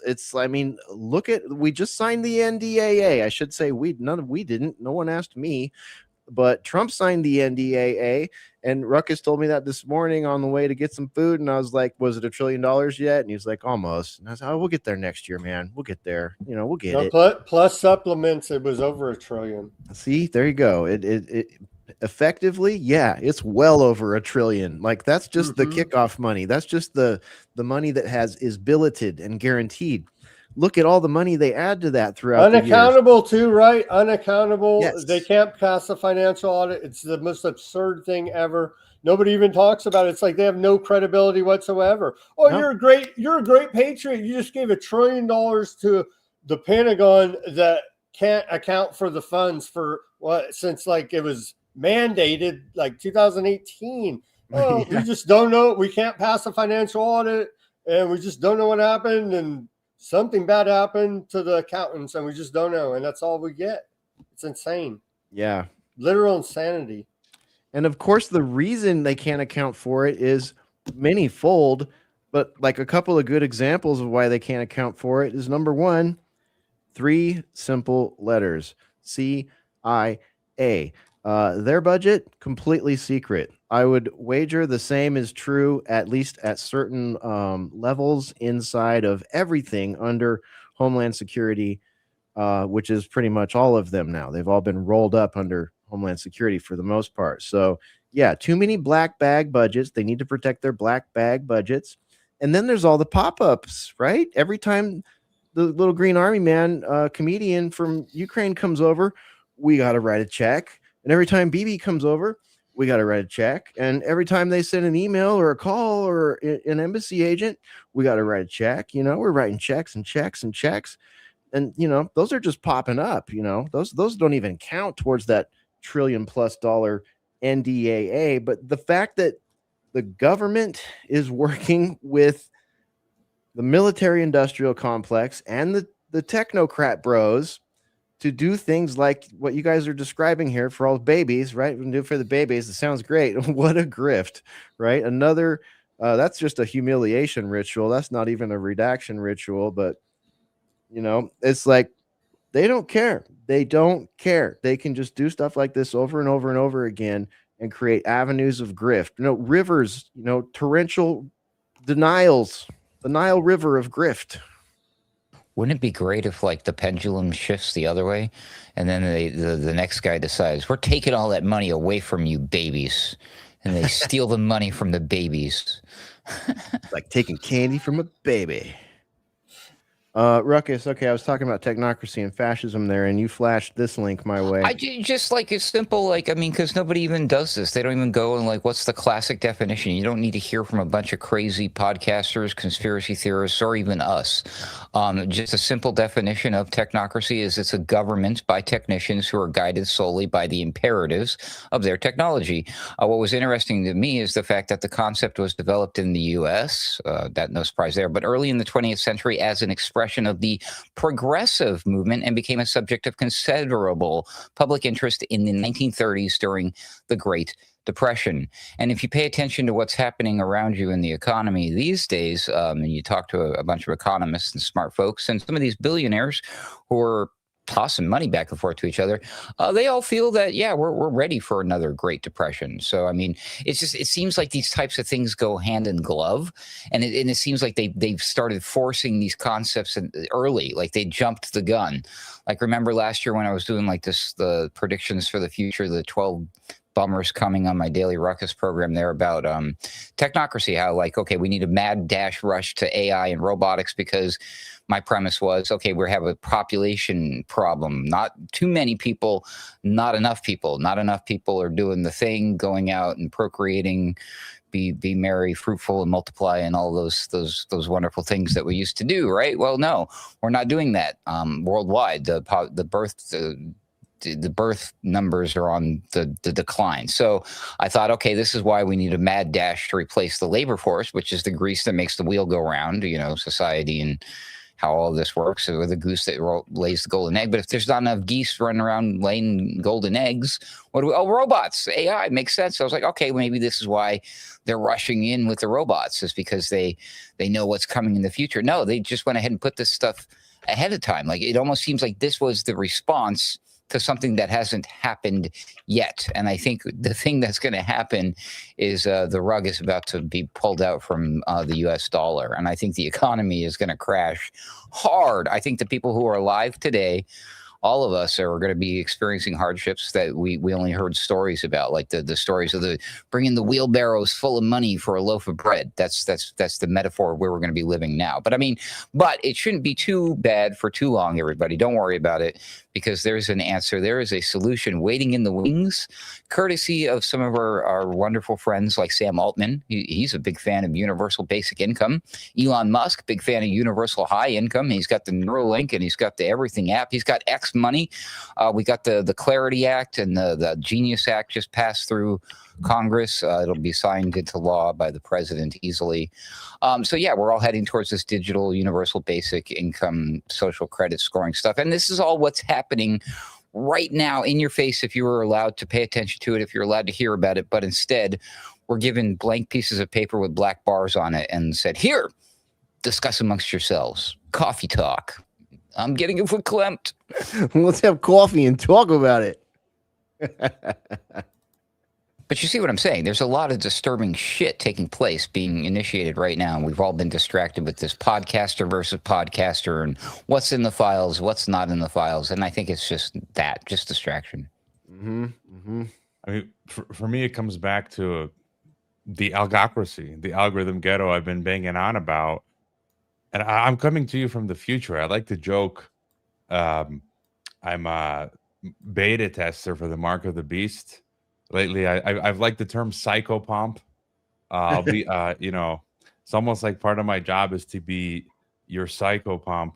I'm stealing that from the Tea Party. I'm a fan of theirs, but the algorithm ghetto, and like here in Mexico, like I said, I've been warning about the EU biometric exit and entry that they set up in October, and now gated communities around Mexico are of their own volition installing it. Like, my neighbors are techno-fascists, and I kid you not, I was at the meeting of like the home association, and they're like, yeah, we're going to install this app. You have to generate a QR code for your friend who's going to visit you, and then they have to upload their ID, and then whoever's the owner of the app has that, and then I'm telling you word for word. At this meeting, they're like, what they're saying. They're like, oh, this one kid in the park was hitting the neighbor's wall. We're gonna ban soccer balls. I'm not kidding. Like, with this new system, you can snap your neighbors. Like, see something, say something. Like, if your neighbor's doing something wrong, you can snap it and upload it to the app, and then we'll deal with it. What was the other thing that they were saying? Like, oh, if your friend comes, they come in with the QR code, and if they stay too long, like 24 hours, 48 hours. We can be like, well, why is this person here for so long? We can investigate. What? I'm like, you people are nuts. Like, seriously. And this is the liberal middle class of Mexico.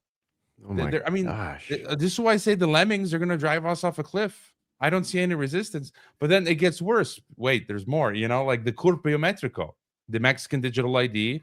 So next month, they're saying you're going to have to get it. And if you see the things you cannot do, if you don't have it, you won't be able to buy or sell property, get married or get divorced, have a bank account, have a cell phone, get your pension, the healthcare, report your taxes. Like, you literally cannot do anything. So I'm going to hold out for as long as possible, but I think eventually I'm going to have to, for me, it's not the mark of the beast. The mark of the beast is when they try to change your will, So like the digital ID is like putting you in the chamber, and when they say, okay, now do this, and I'm gonna be like, no, get the injection. I'm like, no, I don't care.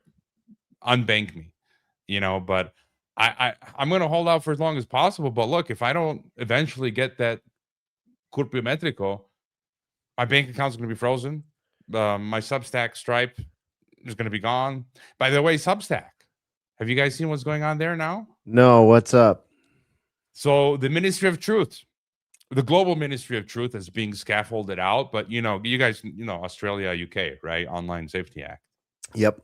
So now, for a lot of us, paid subscribers now can no longer access their Substack in Australia or UK because they're being told Persona, this Silicon Valley, San Francisco private company that's linked to all the Thiel stuff, you're gonna have to scan your face and data and give it to Persona, who they'll be selling that stuff and plugging it into the global social credit score, or you can't access Substack.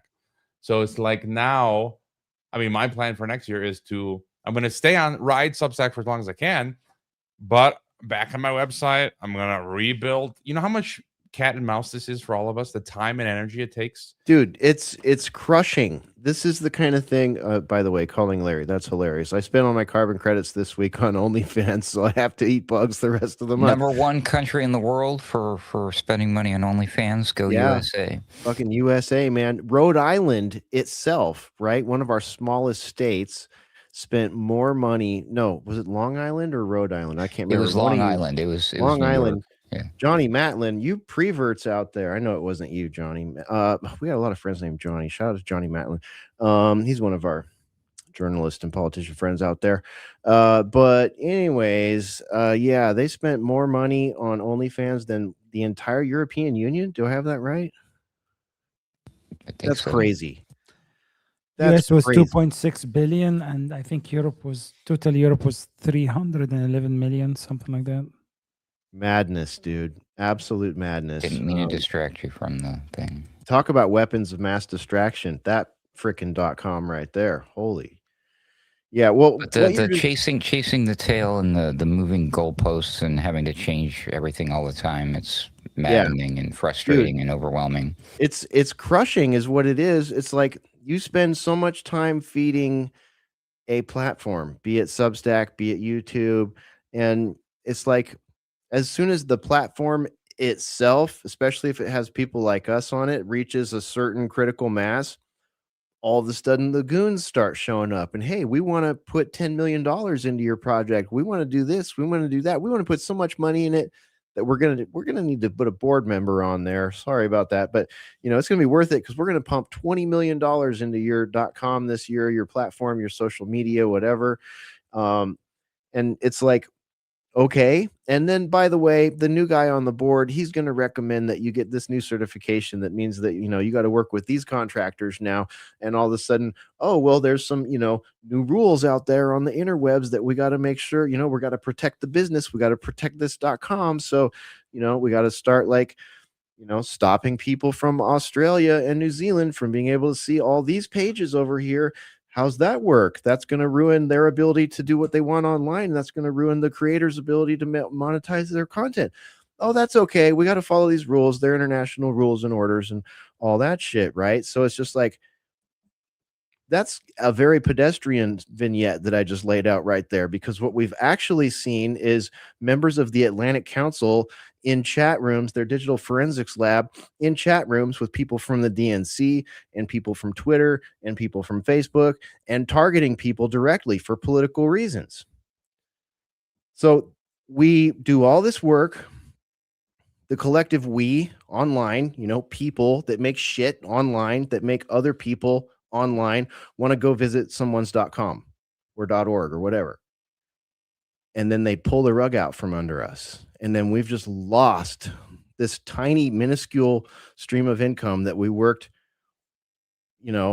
way too hard for. And we have to start over. And everybody's like, oh, you should just create your own. We get this comment all the time. You should make your own Substack. Hello, Parler already tried it. They put a lot of money into it. We saw what happened to them. So I'm not Parler. I don't have Saudi money. Believe it or not, I don't have Russian money. None of that. So yeah, you should build your own servers, Hesher. You just build your own servers. You do IT. You could make I can make a fucking server. I could turn my closet Make it in your garage like Zuckerberg made Facebook, dude. Exactly. I actually could. I have the know-how. I'm the $6 billion man. Like if I had the less than $6 billion, I could build that. But I know that if I got a bigger audience or as big of an audience as Parler got, which wasn't all that big, I would lose my Amazon Web Services. I would lose my Microsoft Azure single sign-on. I would lose my PayPal. I would lose my Stripe. And we're starting back at fucking square one. And we just got like prison raped online. But I think this is the point. I view it as Borg, Yeah. Borg like Star Trek, but they're catching all the choke points. Like I'm not like what's happening here in Mexico and everywhere. Like every service that I use, there's changing things constantly. Like my ISP, I would get the 2-factor code to my email, and in August they changed that. Now you have to do it to a phone. Just little things like this where every time they're escalating it to where you cannot be without a cell phone. And then you can't. And a friend just told me, just a lame example here in Mexico, some kids' sports arena facility, they just announced you can't use it anymore unless you download their app. And it's like pretty soon it's going to be whether it's a public or private service, private public, Klaus Schwab, what he was talking about, you're going to have an app and a digital ID for everything. And I don't see any way to avoid it. They're just that's been the agenda though, right? Since we saw him do with the jab passport, and then that didn't work out. And then the same thing, but now it's just, you have to do it because for save the children, I guess. Well, look at what you're actually dealing with here, Hrvoje. It's like you got to get this to come and go from your house. Like that's enough for most people right there. Like they're not going to be like you and be like, "Fuck you, I'm moving." You know what I mean? Fuck you, let the kids play with the soccer ball. They're going to be like, "Oh, you mean I just download the app and you come and put a new lock on this thing? Okay, that's fine. Oh, and you mean that now I can travel too, and I can use it here." And that's like what most people. That's why people like us are going to get screwed, because everybody else is going to be like, "Well, I need to leave my house. I can't move." They're all going to accept it, and people like us are just going to be, we're going to be living in the fucking woods where they're like patrolled by drone dogs or something for people that are breaking, I don't know, nature laws or some shit. Trump announced the Patriot Games. Oh, the Hunger Games! I'm so happy. Literally, he announced Hunger Games. This is crazy, yo. What the hell? On schedule, right on schedule. But there's no in between though. Like I'm thinking this stuff out, and you're either urban, and I'll include suburban as urban, or you're effectively Amish. Like there's no in between. So whether you're urban or semi-urban, suburban, there's no way you cannot have a digital ID. Like I just heard from someone, the real ID, the next time you go to renew it in the US, you won't be able to. It'll be obligatory. Yeah. Like same thing is happening here in America in Mexico with the banks and things like this. I couldn't renew my bank card. I don't have a bank card for one of my accounts because they wanted my biometric Mexican national ID, which I don't have. And my point is there's no in between. You're either going to have to get the digital ID or be living in a rural area with your own cave, water. And then they're going to say you're ISIS and then drone you, and then you're done. That's how they do you. That's not even a joke, Pam. But did you guys see I know Pam Bondi and like looking for extremists? And then one of the guys in a congressional meeting said, "Yeah, we're ready to attack domestic extremists." Dude, no, this is just like we've jumped the shark. I think the country has jumped the shark. Everything that was promised to the MAGA crowd was gone back on. I mean, at this point, we're just like, we're off Caligula's barge. We had a nice time on Caligula's barge during Biden's administration. Hesher, what about all these people at AmFest or whatever it's called? I see them. Are they all drones? Are they all fake? They're all cheering all this BS on still. I don't get it. What about all these people? Yeah, are they like crisis actors, influencers? Like, are they paid to act so infantile and stupid? I don't know. They're heavy Opium? Kool-Aid drinkers. Naivete? Right. Where's does anyone have a link I can They're throw up? college kids, so maybe they just don't know, and they think that they're legit. Yeah. No, the whole like, oh man, I feel so bad for like young people that are going to college and people that are paying for their young people to go to college. My God, what an absolute shit show that is right now. I'm trying to find my clip on the Hunger Games thing, but I can't find it. If any of you guys There's have the story from the Hill. there we go. Thank you. Gavin Newsom reposted reply to Trump announcing the Patriot Games, the Hunger Games, a Hunger Games clip, trolling like that. Open goal. I mean, good for Gavin. You know, that was right there, sitting there open for him. He's an info warrior. Yep. Right. So the Hill, Trump announces the quote unquote Patriot Games with 2 high school athletes from each state. Okay. President Trump announced plans for these Patriot Games next year that will pit top high school athletes from across the country against one another as part of a series of events to mark the 250 years since the nation's founding. He says, blah, blah, blah, but quote, but I promise there will be no men playing in women's sports. So chuckle. Boring. Underage, right? Kids coming to surf him. I don't know. Kind of creepy to me. I don't know. Tom Clancy called. He says he wants to have a word with you about the naming of this event, Mr. Trump.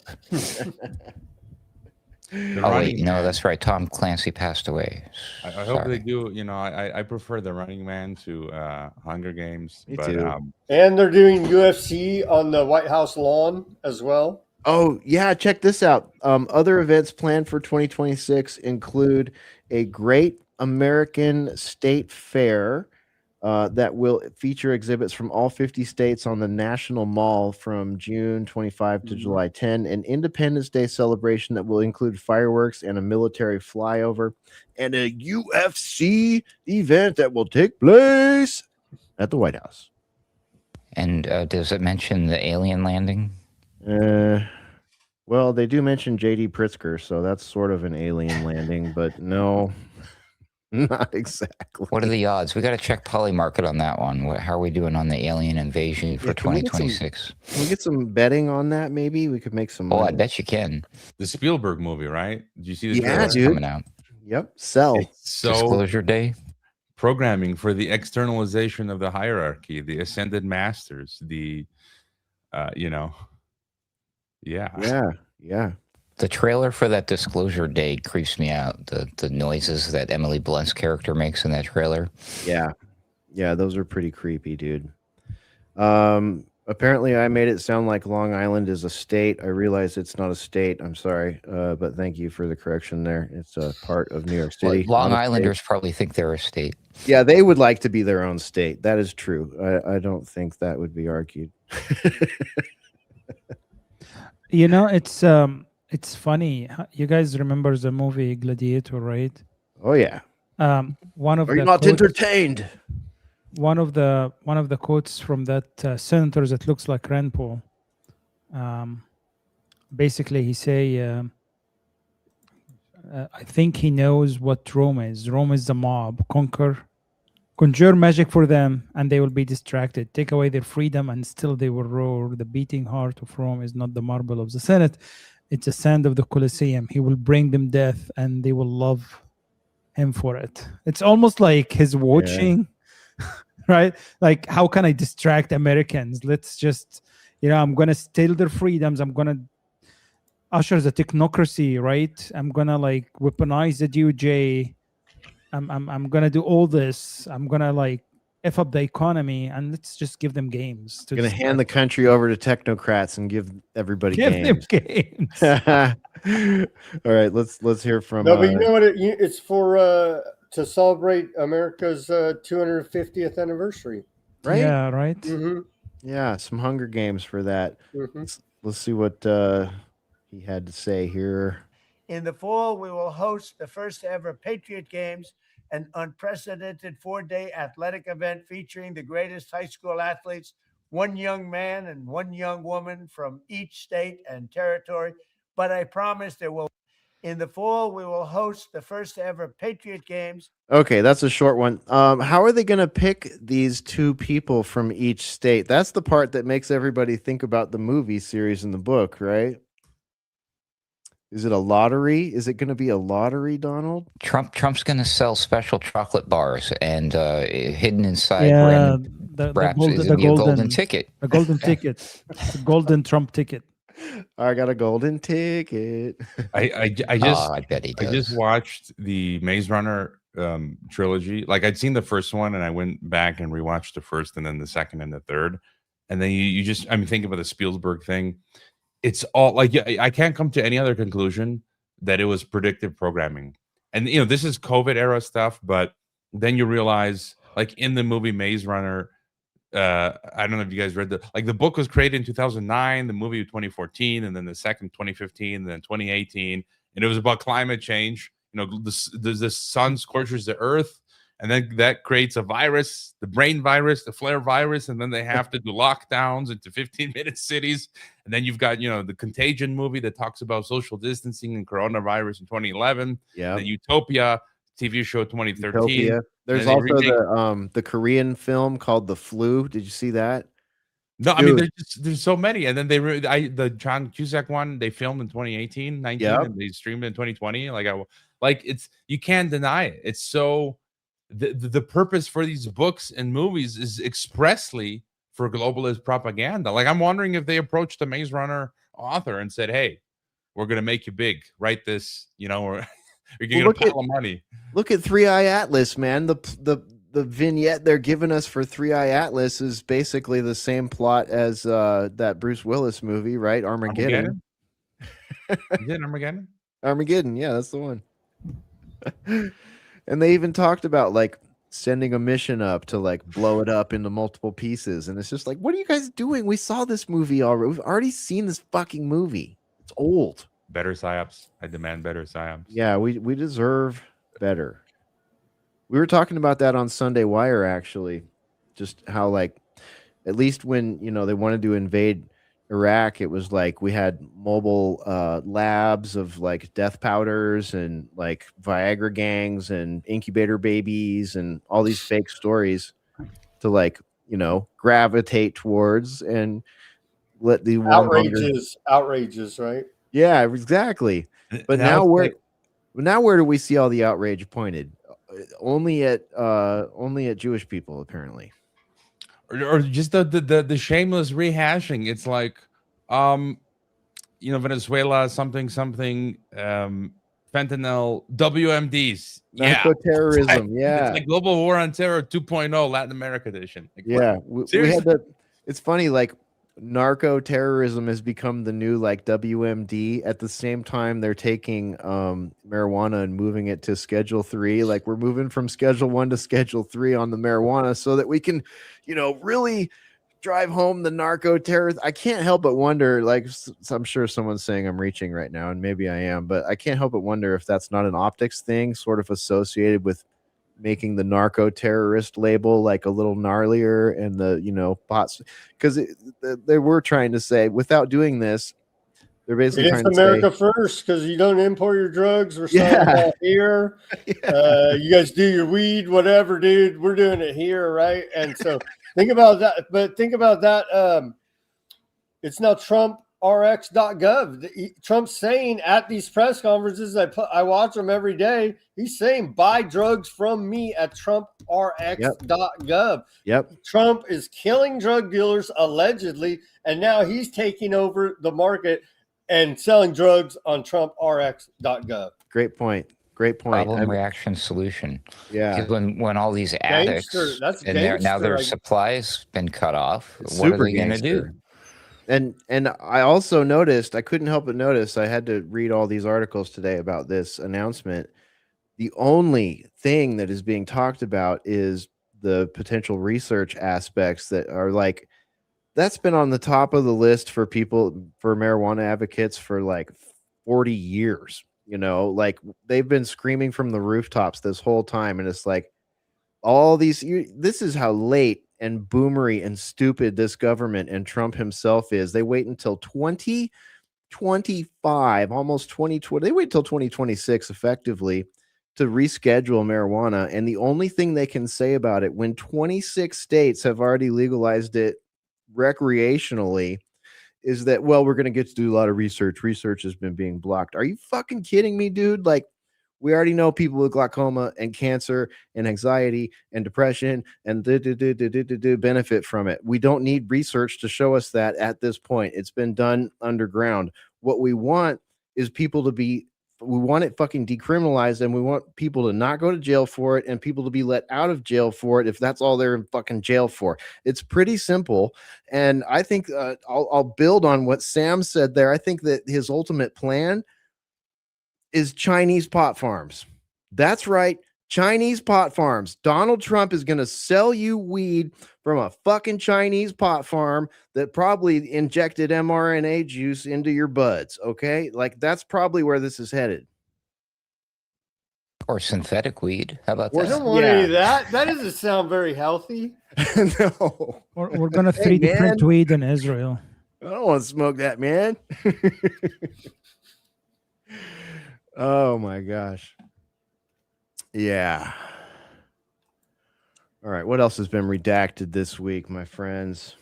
He just said the I word. Story? I made a joke. One? Oh, sorry, Sam. I was just going to say. No, if you got technocracy, I'd rather hear that. The Wall Street Journal today, you guys see this one about Project Sunrise? No, what's that? The U.S. Where do I put the link? Drop it in the private chat area if you can see it. It's the technocracy there in Gaza led by Jared Kushner program. Oh, okay. Who is not officially a part of this current administration. Where do I put it at? Do you see on the StreamYard on the right side? Do you see the tiles there? There's one that says private chat. Right side. They want us to put 20% of it, right? I'm not logged in or anything. Oh, comments. You don't have to be. Yeah, under comments all the way down. Join chat. Private chat. Yeah. People. Do I want to connect YouTube? No. Let's see. Join chat. People. Connect. It keeps telling me connect YouTube. No, you don't want that. No, there's another tab called private chat next to the other one. Connect YouTube. Comments, people. It's under people. I'm sorry, they changed the tab. Look under people, and there's something called studio chat. And it says 5 people. Oh, yeah, they nested it. That's right. Do I just send it? Okay, I'll send it to Hesher. Yeah, me or the group, either way. There you go. Take a look. Sounds awesome. It's going to be the greatest prison of all time. Oh, my gosh. All right, let's see. Okay, I've got it now. Let me pop it on the screen here. Sounds like a tropical drink. Yeah, no kidding. U.S. pitches Project Sunrise, plan to turn Gaza into high-tech metropolis. Oh, great. Out of Washington, beachside luxury resorts, high-speed rail, AI-optimized smart grids. We're out, and double out already. Welcome to Project Sunrise, the Trump administration's pitch to foreign governments and investors to turn Gaza's rubble into a futuristic coastal destination. All right, that's all I can read of that without getting probably pissed off or angry there. They call it Gaza's rubble. They should call it the mass grave of Palestinians in Gaza. It's not just rubble. There's hundreds of thousands of missing people under the rubble. Remember the movie Poltergeist? And they built all those homes on the Indian burial grounds? Well, we could only be so lucky. Hesher, they say U.S. Taxpayers are going to be on the hook for this, according to this plan, for $60 billion to help rebuild Gaza. What? After we funded, think of that. Same as always, right? We funded blowing it up, and now we're going to fund rebuilding it. And we're not going to see anything. All these all these insiders are going to see all the profits. We're going to see nothing but more, dead Gazans. It's We're gonna Wow. see $600 smart toilet seats. Okay. Like Iraq Halliburton. Yeah, yeah. $600 toilet seats. Right. They're not even the Japanese ones that have the This heating is element. dead Palestinians is all we're going to see. Man, that is so gross. And look at that. There they are right here further down in the article touting the AI factor, the smart city factor. Some U.S. officials who have reviewed the plan have serious doubts about how realistic it is. They're skeptical that Hamas will agree to disarm in the first place. Of course, that's why they're skeptical for the plan to take effect. And even then, that the U.S. could convince wealthy nations to foot the bill for transforming a dangerous post-war environment into a high-tech cityscape. You know what? Don't worry, U.S. officials, some anonymous U.S. officials, don't worry. I think you'll be fine finding nations to foot the bill for transitioning the post-war environment. I'm sure there's a plan in Jared Kushner and Steve Witkoff's back pocket because they've been talking about this for years, right? They just admitted a couple of years ago on was that Fox or wherever, ABC? Much to Kushner's chagrin, he looked very uncomfortable with some of the realities that Witkoff was spitting there. But yeah, they've been talking about this since well before October 7. So how convenient is that? I mean, my biggest fear with that is, this is the plan. Like we talked about Venezuela, Ukraine, Gaza is just remaking everything into the technocracy. Parts of the world that are still have the legacy models, they got to go take those guys out and remake it into technocracy. They've got EU covered. Canada is mostly covered. U.S., Mexico. Okay, Venezuela's old school. Cuba is going to fall, I think, pretty soon. I've been talking about this for a year, just based off of ground reports that I'm hearing from people that I know that are going there. It's completely disintegrated Cuba. Like no electricity, no water, no food, nothing. Like we haven't seen this in, we haven't seen this. So I don't think Cuba can last very long. So I think they're going to do Venezuela, then they're going to do Cuba. They might do some action in Mexico because I think they're behind. They got to accelerate all this stuff. And I was in Croatia over the summer. It's like, again, it's there, like in Croatia. 2030, right? Agenda 2030. We're like 4 years away from that. 4 years away. And they even say they have to accelerate the plan. China says they have to help them accelerate it.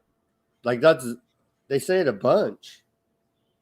Yeah, and like just the things that I saw in Croatia, what was it? The highways. So while I was there, you could still pay in cash, and they said, I don't know if it's already active. You have to download an app. No more cash. You have to download an app and pay online, so they're gonna know who you are.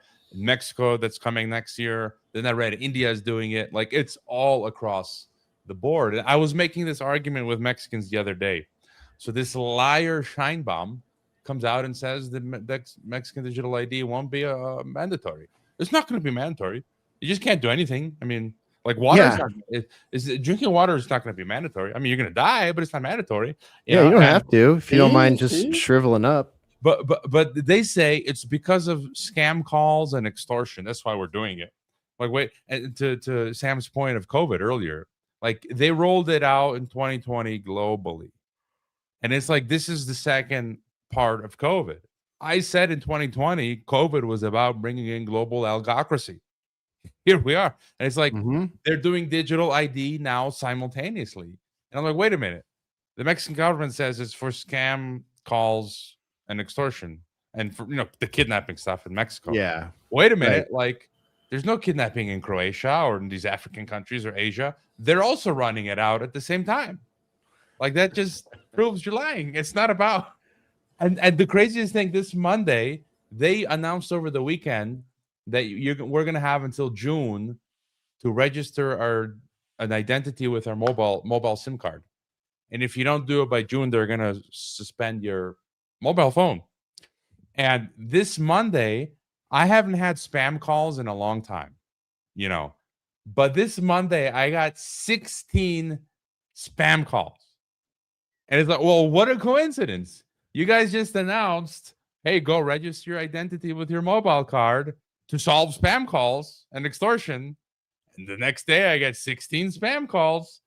It's like, I wonder who's spamming me to go and register my ID with the mobile so I don't get spam called.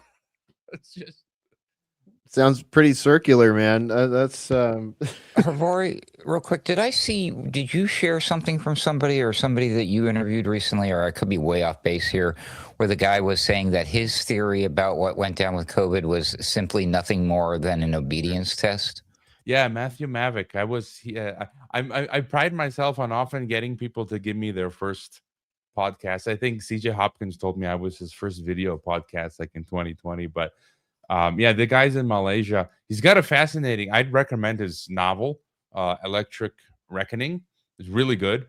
I think he's partially right that they were stress testing. I think it was everything that we all think about, like the digital ID. But I think he said elites were stress testing whether they had enough people in positions of power to implement this stuff. He says that they have a lot of incompetent people. So yeah, I don't know.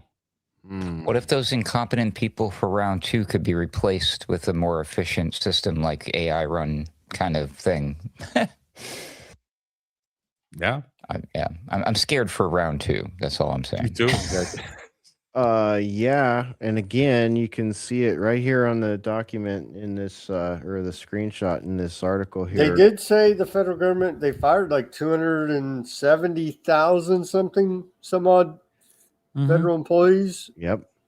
Look what Hegseth did with the when he took charge. They cleared out all the generals who weren't going to play by his new rules, right? Yep. And he tried to kick out all the journalists too. So transformation, digitally driven smart city, reimagining Gaza as a quote unquote smart city with tech driven governance and services. So care infrastructure, modern telecom and satellite solutions for enhanced connectivity, secure digital identity and trust frameworks. We've got shared digital platforms, common services for data exchange, payments, signatures, notifications, smart city services, prioritize digital platforms and service across urban management, utilities, mobility, and community support, whatever that means, and governance. It's really nice that they're willing to rebuild Gaza like this for all the Palestinians. They're really sweet. How great for them. Wait a minute. We're paying, U.S. taxpayers are paying $60 billion for it, they're saying in this proposal. I'm sure it'll be a lot more than that. And how much did we pay to blow it up first, too? Like 160 billion? And they tell us it's a deal, right? And they tell us we have the first Jewish president. I mean, what? It's what MAGA voted for, right? MAGA voted for it. I guess so. I mean, here's Mark Levine manhandling the president of the United States and telling us who he is and him agreeing. Let's take a look. And I said, this is our first Jewish president. No, he's the first Jewish president to serve 2 not consecutive presidencies. We thank you for everything. Yes, sir. Bad things happened on the second one. Namely, the election was rigged. And we found out, and you see that happening. But and you are the greatest president. Thank you very much. And God bless you. I miss you. Yep. By the way, the White House has been coming out like fact checking everyone who's concerned about the president's health because they see bruises on his hands. And the fact check, the official story is that the president is, he's weak. He's fragile. He's shaking people's hands all day long and he gets bruises on his hands. Did you see the way that Mark Levin was like handling that guy? Yep. Trump's probably bedridden for the next week or 2 before he can heal from all that, right? Talk about manhandling. Jeez. Cheese and crackers. Does he get bruises on his fingers like King Charles III? Oh, No. good question. Good question. And then Or his Sam husband. Chaney was playing some good clips. There was more great stuff from that whole Hanukkah event there with the Oh my Miriam gosh. Adelson. She got her moment of fame. I mean, she paid for it. Anyways, but he said something to the effect of that she contributed indirectly and directly the $250 million or something like that. Yeah, that And I'm was just like, how do you donate legally? Remind me again, campaign donations indirectly. What does that mean? Anybody? I don't know. that was a pretty epic clip. Sound right like there. they're just openly bragging and laughing about money laundering, bribery, pay for play politics. It's Yep. just insane, right? And everybody's just, yeah, they're great. And it's like, what the hell? You see I what these know. people are saying? It's insane. It's so nuts. It's so nuts. And then, okay, so we had that. And then, people that have been watching all year know that, or actually the last 3 years know that, like I've been saying, something's up with the Overton window and the X purchase and the like open discussion about the Jewish questions that, used to be completely shadow banned and just verboten. Well, maybe we're finally reaching the solution part of this problem reaction solution. Then we got 2 clips for you here that I think dovetail with what we just saw. אני דורש מממשלות המערב לעשות את מה שנדרש כדי להילחם באנטישמיות ולתת את הביטחון הדרוש, את ההבטחה הדרושה לקהילות היהודיות בעולם. וכדאי שיקשיבו לאזהרות שלנו. אני דורש מהם פעולה עכשיו. Now, for you that are only listening, that was Bibi Netanyahu demanding that Western governments do something about rhetoric and anti-Semitism, if I could paraphrase that. Now, here we go. Here we go. This is kind of the moment I've been expecting. This is, I'm going to throw some context at this before I play it. Stop Anti-Semitism founder says that quote unquote anti-Semites will be hunted down and destroyed. This is a quote. We will follow you for the rest of your life. When you look for a job, when you look for a spouse, when you look for anything. Let's see what was said. Community did not choose, but one that we are now fully engaged in, confronting the global explosion of Jew hatred, unleashed since the attacks of 10/7. Stop Anti-Semitism was built for this. For years, we exposed hate, pressured institutions, and delivered consequences. But after 10/7, the scale of threat and the urgency of our mission changed dramatically overnight.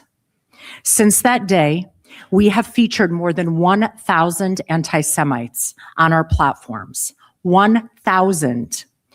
Not theorized about them, not quietly documented them, featured them publicly, clearly, and with evidence. The results speak for themselves. Approximately 400 of these Jew haters have faced real consequences, including firings, suspensions, and expulsions.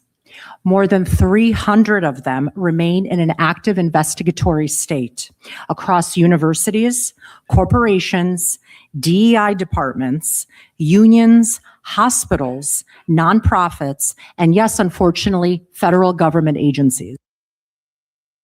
I just got to pause right there and say investigatory state, talking about all these people in an investigatory state. I'm sorry, what law was broken by somebody using their freedom of speech? I don't know. It's probably just rhetorical. I'm not going to let this clip go all the way, but I'm going to let it go a little further. And yes, 5 arrests to date tied directly to threats and violence of anti-Semitic conduct we helped expose. This is what accountability looks like. This is what action looks like. This is what pushing back hard looks like against the tidal wave of hate that has consumed the United States and global population. From our founding, Stop Anti-Semitism has operated on one guiding belief. Anti-Semitism thrives when there are no consequences. So we created consequences, a lot of them. We created visibility. We turn the spotlight towards those who targeted on our community, making silence impossible. On campuses where Jewish students were hunted through libraries, where professors glorified Hamas and Hezbollah terrorists, where mobs shut down our buildings and administrators hid under desks, we stepped in. We documented the offenders. We worked with attorneys, lawmakers, and victim families, and we ensured the message was not mistakable. I'm going to stop her right there. Is this the same group that accused there were allegedly there were swastikas drawn in graffiti, and it turns out that wasn't the case, and then the kid had to come out and apologize that he made all these claims, but he did it at a time where the kids weren't allowed to bring their phones, so it wasn't publicized. Yeah, I think so. I'm not sure. I'd have to go back and check for sure, but I mean, just the like high horse here that this person is sitting on, like there's some sort of law enforcement group or something like that, when really what they are, if I'm understanding this correctly, is nothing different than what we saw in the cancellation mobs of 2015, 16, 17, and 18. But you gotta wonder where's this all headed. I think that might explain some of it right there. We're gonna see more of that. The problem with these things is the slippery slope of the definitions, because like if you look at like what Netanyahu's been saying in the wake of the tragedy that happened at Bondi Beach in Australia, he's been saying things like so some of these people, that lady didn't say it officially, but somewhere hidden in there, if it's not there now, it could be in the very near future, right, or sometime down the road. But the fact is that Netanyahu specifically believes that if you simply recognize Palestine as a state, Palestinians as that word, Palestinians, then you are contributing, you're a supporter of Hamas. You're contributing to the terrorism, to the killing of Jews, is what he wants people to believe. And that, so by that definition, so if you you hear her like, they're terrorizing students because Ruckus, they're pro-Hamas. do you believe Chuck Schumer's a Palestinian like Trump says? When did he say that? No. What? Did he really say that? He said that a bunch of times. Yeah. What the heck, Oh my dude? gosh. See, I mean, like, Trump is ridiculous, but so is Schumer, so it doesn't matter. But you see what I'm saying? It's Sorry like, to interrupt you, but the definition, I mean... That made me just think of simply- that when you said. So if you just simply recognize a group of people in the state Palestine, I mean, you're like, oh, okay, this makes sense to me, and you just want to vocalize that. Does that mean that you deserve to have your life hunted down by this creepy lady and her army of God only knows what? Probably No. now. I screwed up. Yeah, I don't didn't think so. Damn, I'm sorry. We're among those active investigations, I'm guessing. Yeah, it's too late for us, but save yourselves, people. Just condemn Hamas now. Join the Before list it's of too people late. being investigated. It's just bigger and bigger every day, and they really Shabbat have. shalom. Yeah. Peace, bro. Peace. Yeah. They don't. Hey, they say I don't even celebrate Christmas, so you know what I mean. There you Whatever, dude. Whatever, dude. Then we've got this gem here too. Oh my gosh, the hits just keep on coming. As President of the United States, I will always support Jewish Americans, and I will always be a friend and a champion to the Jewish people. I have been. And I will say, if you go back 10, 12, 15 years ago at the most, the strongest lobby in Washington was the Jewish lobby. It was Israel. That's no longer true. You have to be very careful. You have a Congress in particular, which is becoming anti-Semitic. You have AOC +3. You have those people, Ilhan Omar, she hates Jewish people. And you have to be very careful because there's been a big change. If you go back 15 years ago, I'm not Jewish, but my father was very friendly with many, many Jewish people, was honored by Federation. I would go with him to Federation of Jewish Philanthropies and many other things. Some people would argue with Trump when he says I'm not Jewish. There's a pretty solid argument to be made for him having converted. after Ivanka married Kushner. I've seen enough to know that there's a case to be made there. Mark Levin just said so. Yeah, and Trump didn't correct him or anything. And not only that, notice how he did not put his hand on the Bible when he was sworn in. Just a thought. And we grew up respecting and loving Jewish people. You know, you don't even think about it. In Brooklyn and Queens mostly. And my father didn't go to Manhattan. He never went to Manhattan from the standpoint. He could never understand. What if we just respected people? Like, why just, I don't know, just another rhetorical, sorry. Some How people in are Brooklyn- chosen. Oh, that's right. They're given other stuff than the rest of us. You could buy a piece of land for $3 a foot, and how in Manhattan you had to pay $1,000 a foot. He said, I can't get that. I don't like it. I like to buy it for $3. So it was different. It's a different thinking. In a way, I'm glad he didn't do that because he let me have some of that fun. And I had a lot of fun in Manhattan. We did great. But my father would tell me the most powerful lobby that there is in this country is the Jewish lobby. It's the Israeli lobby. It's funny how he makes that sound like it's an old father's tale, you know, golden era, you know, father of a boomer used to tell me this is not that way anymore, though. Now we've got Elon Omar. What the fuck? Elon Omar? What? Who cares? Like, what's Elon Omar bringing in that AIPAC's not bringing in? Get the fuck out of here. I've never heard her say anything like that about Jewish people. I've never heard her make a blanket statement about Jewish people, like her or not. That's not something I've heard. Didn't one of that crew lose the bald black lady? I forget her name. She lost, right? So she's out. Yep. So that's like one member of that crew, and there's like what, 3 left now? I don't know. Yeah, there were more than 3 or so, right? I think there was 5 at the beginning, like, The and they were all black lady. Yeah, she lost. I forget her last name. Right, and they were put together by the Presley. Wasn't it Presley? I think it was Presley. Oh, okay, might have been.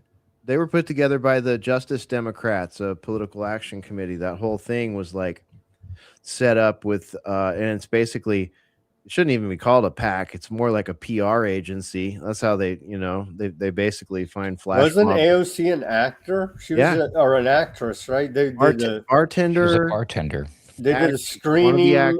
They said they did a screening for all these people, and they found her and said we're going to run her, right?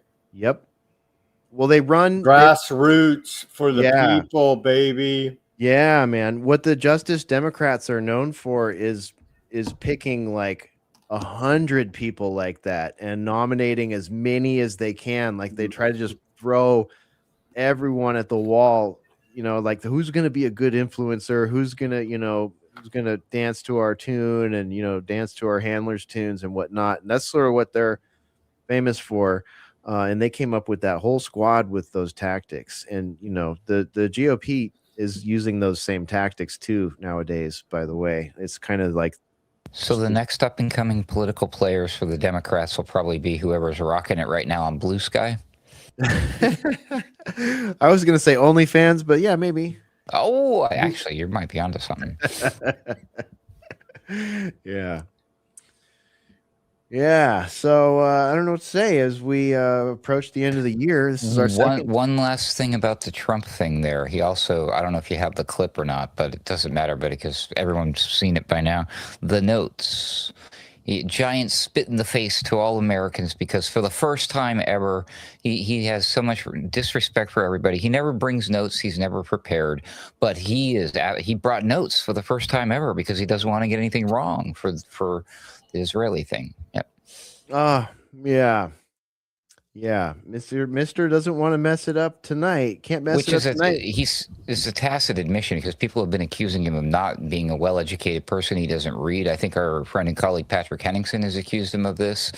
And yeah, Trump just flat out just admitted it. He's like, yeah, well, for once, you know, this is important to me because I run around, make America great again. That's just a slogan that I wear on my head, but I'm going to do the real job for these people. And wow, it just really was in your face, disturbing.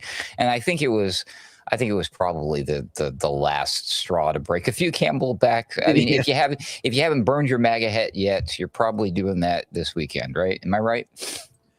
It's not a good look, man. That whole speech, like, I was like, okay, I was telling you earlier, you and Jill, like, last night I watched like back-to-back clips clipped out of that thing, and I was just like, it was like a car crash. I was like, I don't want to watch any more of these. Oh, here's another one. Boom. Yikes. It just gets worse and worse. You start feeling sick to your stomach, huh? Yeah. And Yeah. we just like, I cannot believe this. That's what I was saying. They're just literally throwing all this in our face. Just like, here's all our corruption. Ha ha ha. We're better than you. And they just laugh in your face. Merry fucking Christmas. We're super corrupt, and you're gonna have a technocracy and a medical technocracy and an authoritarian government, and maybe, you know, your net worth will be decimated, and you're gonna love it. Let me AI's taking your job. Yeah, AI's gonna take your job, and it's gonna be cool because you're gonna have universal high income if Elon gets his way. Infidel Pharaoh, aka Mystical Pharaoh, had to punch out, but he did ask me to highlight this one for you guys before we get out of here. Trump Media and Technology to merge with fusion energy company TAE in a $6 billion deal. Here's why. Trump Media and Technology is merging with fusion energy company TAE Technologies in a deal worth more than $6 billion, aiming to harness the fledgling technology to power energy-hungry artificial intelligence data centers. So there you go. More of the like grift right there. More of the. Can someone remind me real quick? Scratch yours. What was the technology that guy was working on who was recently murdered? The MIT guy? Oh yeah. Was it related to this? Yeah, he was working on fusion energy. There you go. How about that? Weird. I'm sure it's just a coincidence. Just a coincidence. Yeah, we certainly wouldn't make a mountain out of that molehill, or would we? No, I wouldn't even mention it on air. Oh, no. Shoot. Oh, wait. Well, probably a commenter that said something that made you say that, Ruckus. Don't worry. Yeah, so that's yet another. Oh, speaking of commenters, real quick for Hrvoje, Free T is what he used to go by, but he's Flea T in our Discord group. He wanted you to know that they are doing the same thing in Indonesia about linking the biometrics to the SIMs, and he also has been getting smashed by robocalls for the first time. Yeah, it's everywhere. Like I do my weekly analysis for subscribers, and biometric update. I use different sources to reclaim the net. It's everywhere, and the VPN stuff. Like in the US, they don't do it federally; it's state by state, and so it's kind of shocking as someone from Illinois originally, America, freedom and liberty, and it's like Michigan, Wisconsin, Missouri, talking about banning VPNs. And then they're doing the social age verification, which is digital ID, Alaska. Yeah. Just state by state by state. The Borg, resistance is futile. All your bases belong to us. Yeah, dude. I was going to ask you when you were talking about Substack, like it's not just as simple. Like when someone from New Zealand, when one of our Kiwi bros or sisters emails you and says, hey, I can't see the Substack anymore. The first thing that would come to my mind would be, oh, just flip on your VPN and say you're in the United States. But they can actually get in trouble for that, right? Well, from what I've heard from people, like I had one guy who became a subscriber just recently, the day before they did it in Australia, December 9th. And then he tells me the next day he got the screen where he has to scan his face. He's like, I'm not doing it. Then he tells me he resubscribed, like he created another account as a paid subscriber, with a VPN, and then like it only lasted a day. So I feel like it's not working. Somehow they're getting around it. And like in my banking app, I tried a new VPN that has the mock, so you can't log into your bank without geolocation anymore. And this is a few years ago. They did this in Mexico. And I've tried the mock spoof your GPS. So your GPS location on your phone will be the same as your VPN. And it works on some bank apps and on others it doesn't. So I mean, I think they're going to be working towards eliminating many of the loopholes, you know. And Yeah. for now, my loophole in Mexico is going to be, I already have a couple phones, but I'm going to have you have to have multiple phones, number one. And some of them have to be de-Googled and others have to be mainstream phones. And then I'm going to look at getting like an international eSIM. And so if I do end up, I'm going to wait till they shut off my mobile. And then I might. Do they have public phones there anymore? What was that? Do they have public phones there anymore? No, like I mean, that's all gone. No payphones, huh? No payphones around here anymore. Even in Mexico. Yeah, none here either. No, anywhere. It's gone. I mean, none to be found. Even, landlines now. Soon, I think they might not even now offer, ISPs won't offer They're landlines. trying to get rid of them where I'm at. AT&T's trying to get rid of them. Yeah, they shut down, AT&T shut down all their DSL services in California years ago. They basically told you, like, if you were a legacy DSL user, they were like, you can keep your DSL. This is how you know it's a grift and it's a phase out. They said, if you're a legacy user, you can keep your DSL. But the second you're late on a payment, the second you try another service provider, the second you give us a single excuse, you're off and you cannot resubscribe. Wow. Yeah. So you'll see a lot of that. You'll see a whole lot of that in the coming years here. So yeah, our options. How on earth did we make it around the planet, living, surviving, breathing, eating, working, going to the bank without cell phones? I just can't even remember how we used to do all this. Yeah, me either, man. Amazing. Man, we were cavemen. Primitive, I tell you. We were primitive and it was good. It was gold. It was the golden to go out age. and hunt for our own food. Terrorists. That's why those terrorists hit us on 9/11 because they hit us for our freedoms and our primitive way of They life. hate us for our pagers. For your safety. No, I had like a month ago, we went out with the kids to nature, and on the way, I normally don't do this, but there was like I had breakfast or my coffee because we went early, and I knew there was gonna be a Starbucks on the way, and I'm like, okay, I'm gonna get a coffee and a sandwich. The line was way too long, so I'm like, screw this, I'm not waiting. There was a Burger King next door. I almost never go, but it's like, whatever. I'll get a coffee and an egg McMuffin at Burger King. This is Mexico, and I walk in. There's two big digital screens, and then you've got the counter with the workers there. And I asked them, like telling them, and I walked in literally with just cash and I didn't have my cell phone. And I'm like at the counter, I'm asking, can I order at the counter? Like, no, it's not possible to order at the counter. You have to use the screens. I'm like, can I pay in cash? Like, yeah. And so it's you're trying to make your order and it's kicking you out and it's asking for donations. I'm like, what the hell? I'm like, I give you money, you give me coffee and a burger. Yeah, what donations? happened? Is this the Red Cross? Like, I'm not getting Burger King. And then it's so Kafkaesque. I finally make the order, and then guess what happens? It's like the screen is put in your 4-digit PIN or scan the QR code. I'm like, what PIN? Scan it with what? I just curse out loud in Croatian and storm out of the store. I'm like I literally you and this is just going to be happening more and more everywhere you go, and it's just. You got to go Amish. Hrvoje is the new falling down, Hesher. I mean, seriously, falling down. I'm going to end up like, what's his face? Dude, I apologize.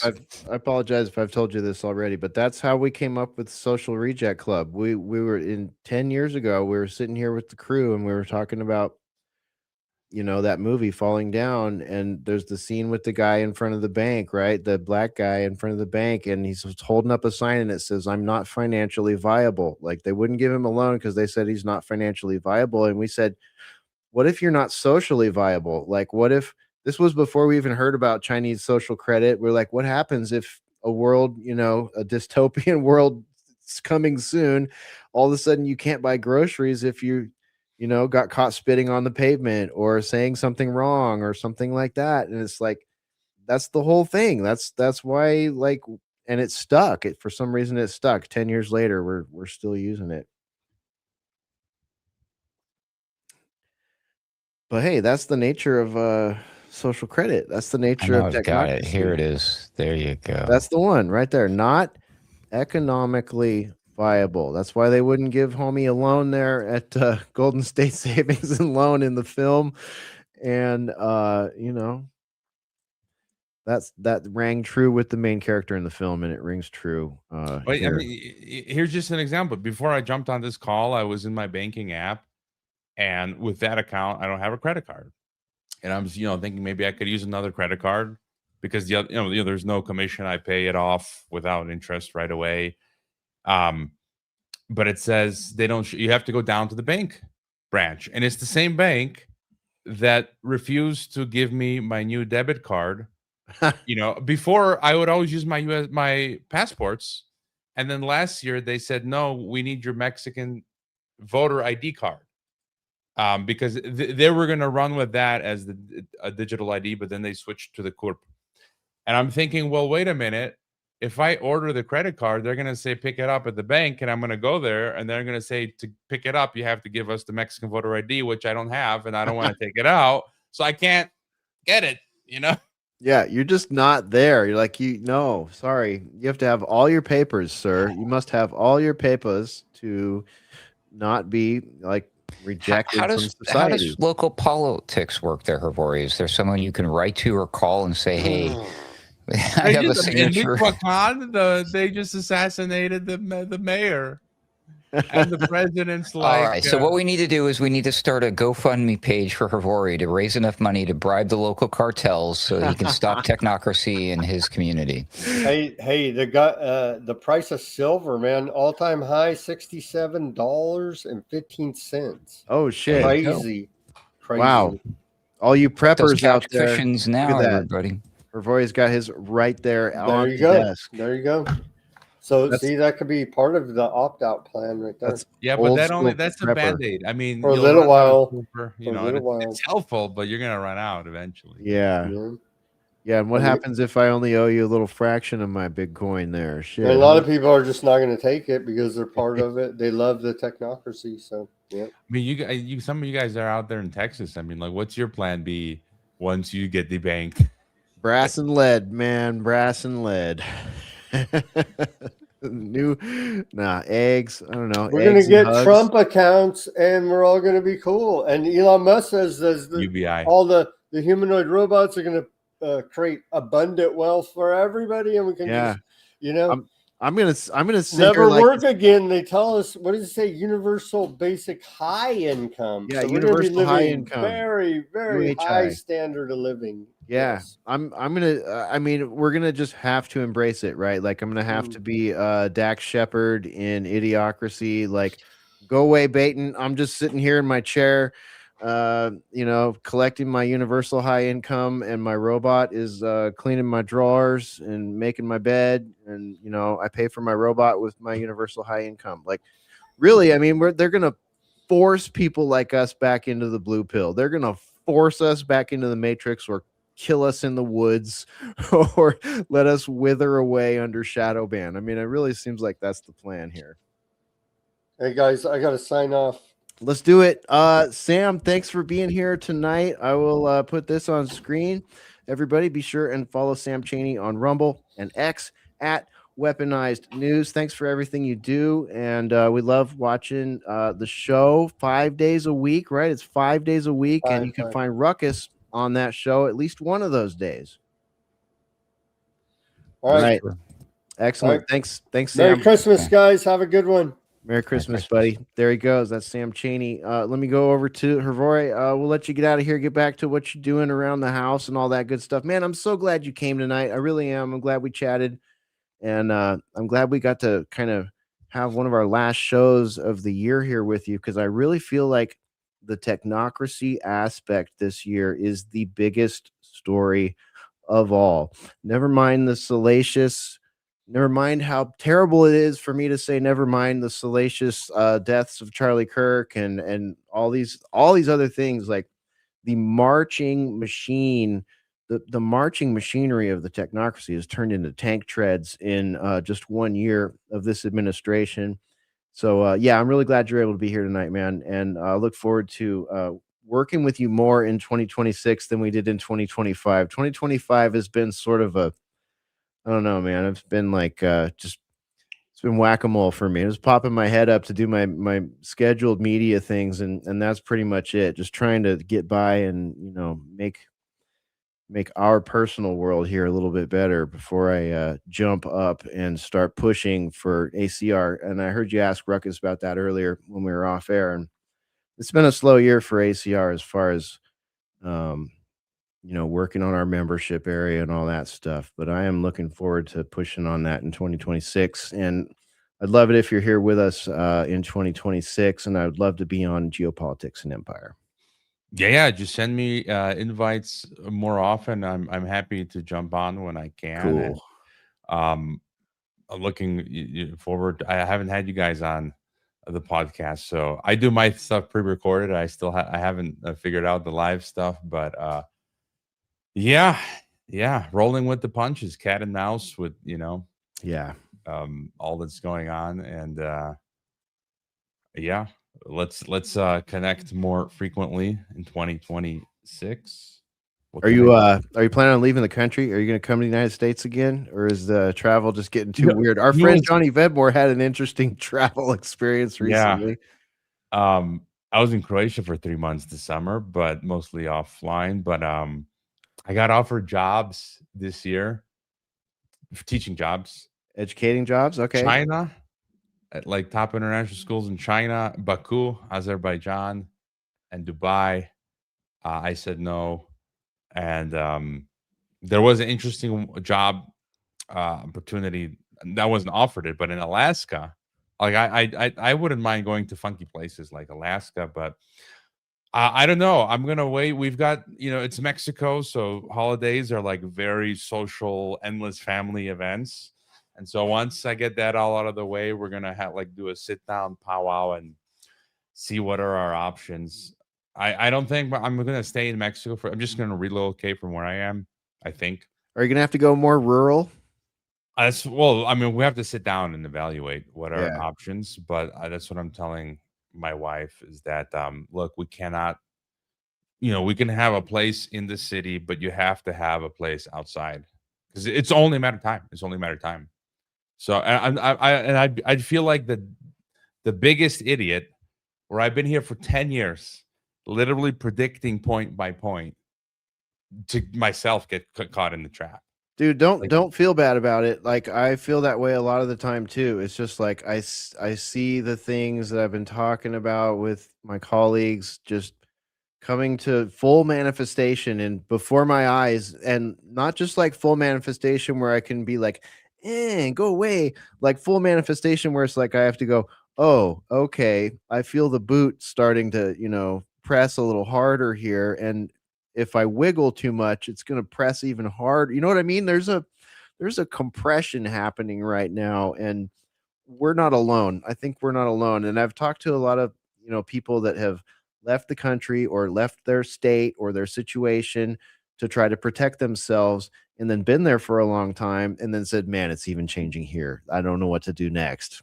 And it's like, this whole situation that we are in is where it's like we're waiting for the next shoe to drop. Is it going to be here? Is it going to be there? Is it going to be financial? Is it going to be life? Is it going to be this or that? We are in a dangerous time where like it's hard to plan and it's hard to react because your reaction might be perfect on that day, but it may be a long-term reaction, and is it going to be perfect 5 years from now? Unknown. Yeah, and especially if you don't have capital, and I mean, from my biblical perspective, eventually it's like, I don't think this train ain't you can't avoid it. No, and I'm just hoping to buy as much time as I can, and maybe, if you go Amish, you can be more all right than not. But I think, and then that's why I also focus on staying resilient mentally, psychologically, spiritually as much as possible, because at least you won't go insane and you'll be able to best deal with each, confrontation the best way possible. Right. And there's so many that can be avoided that you will have a hard time avoiding if you're in fight or flight.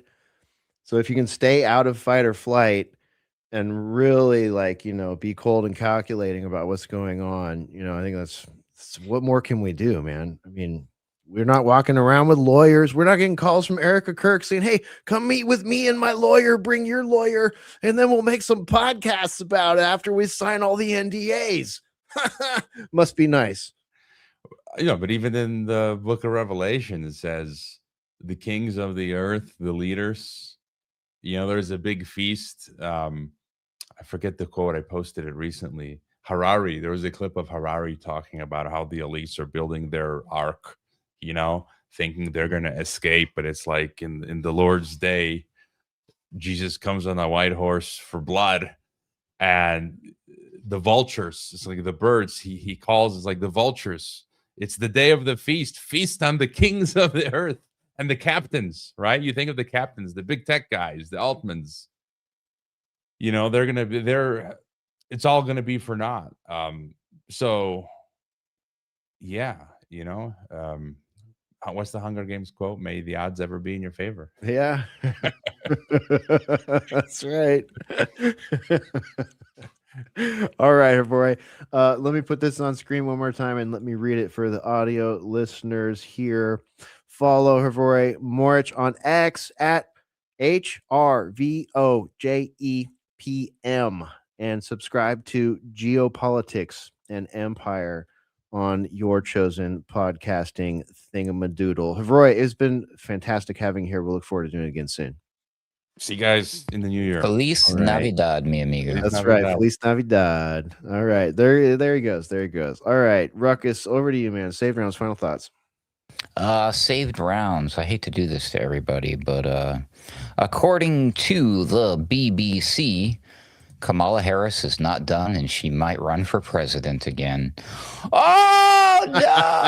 How dare you do this to us, Ruckus? I'm just going to leave it just like that, and then I'm going to quote one of my favorite comedians, who I don't think is doing comedy anymore, but I'm happy to know he's still alive. I think he's about 70 years old. Stephen Wright, who is quoted as one of his lines, "Right now I'm having amnesia and deja vu at the same time. I think I've forgotten this before." Thanks so much for having me, Hesher. I will be looking forward to doing it again in the extremely near future and or past. I don't know how that works. All right, absolutely. Thanks. Ruckus out. When are we? Where are we? Thanks, Ruckus. There goes Ruckus. Check in on Weaponized News to find Ruckus over there. Check in on Sunday Wire. You'll probably find myself and Ruckus on Sunday Wire this Sunday, which will be up live at alternatecurrentradio.com. And of course, on the 21 Wire YouTube, the 21 Wire Rumble, the 21 Wire BitChute, and X accounts. So that's where you find us on Sundays. That's at 9 a.m. Pacific, 11 Central, noon Eastern, and I think we're back to 5 p.m. UK time. So we'll see you over there. Follow me on X at Hesher Media, of course. Visit us on the web, alternatecurrentradio.com. If you want to support us, just add a /support to that URL. You'll find our PayPal and all that good stuff. Join us on Saturdays for our mixtape Saturday at Alternate Current Radio. We have a Mixcloud site, mixcloud.com/alternate current radio. And that's it, my friends.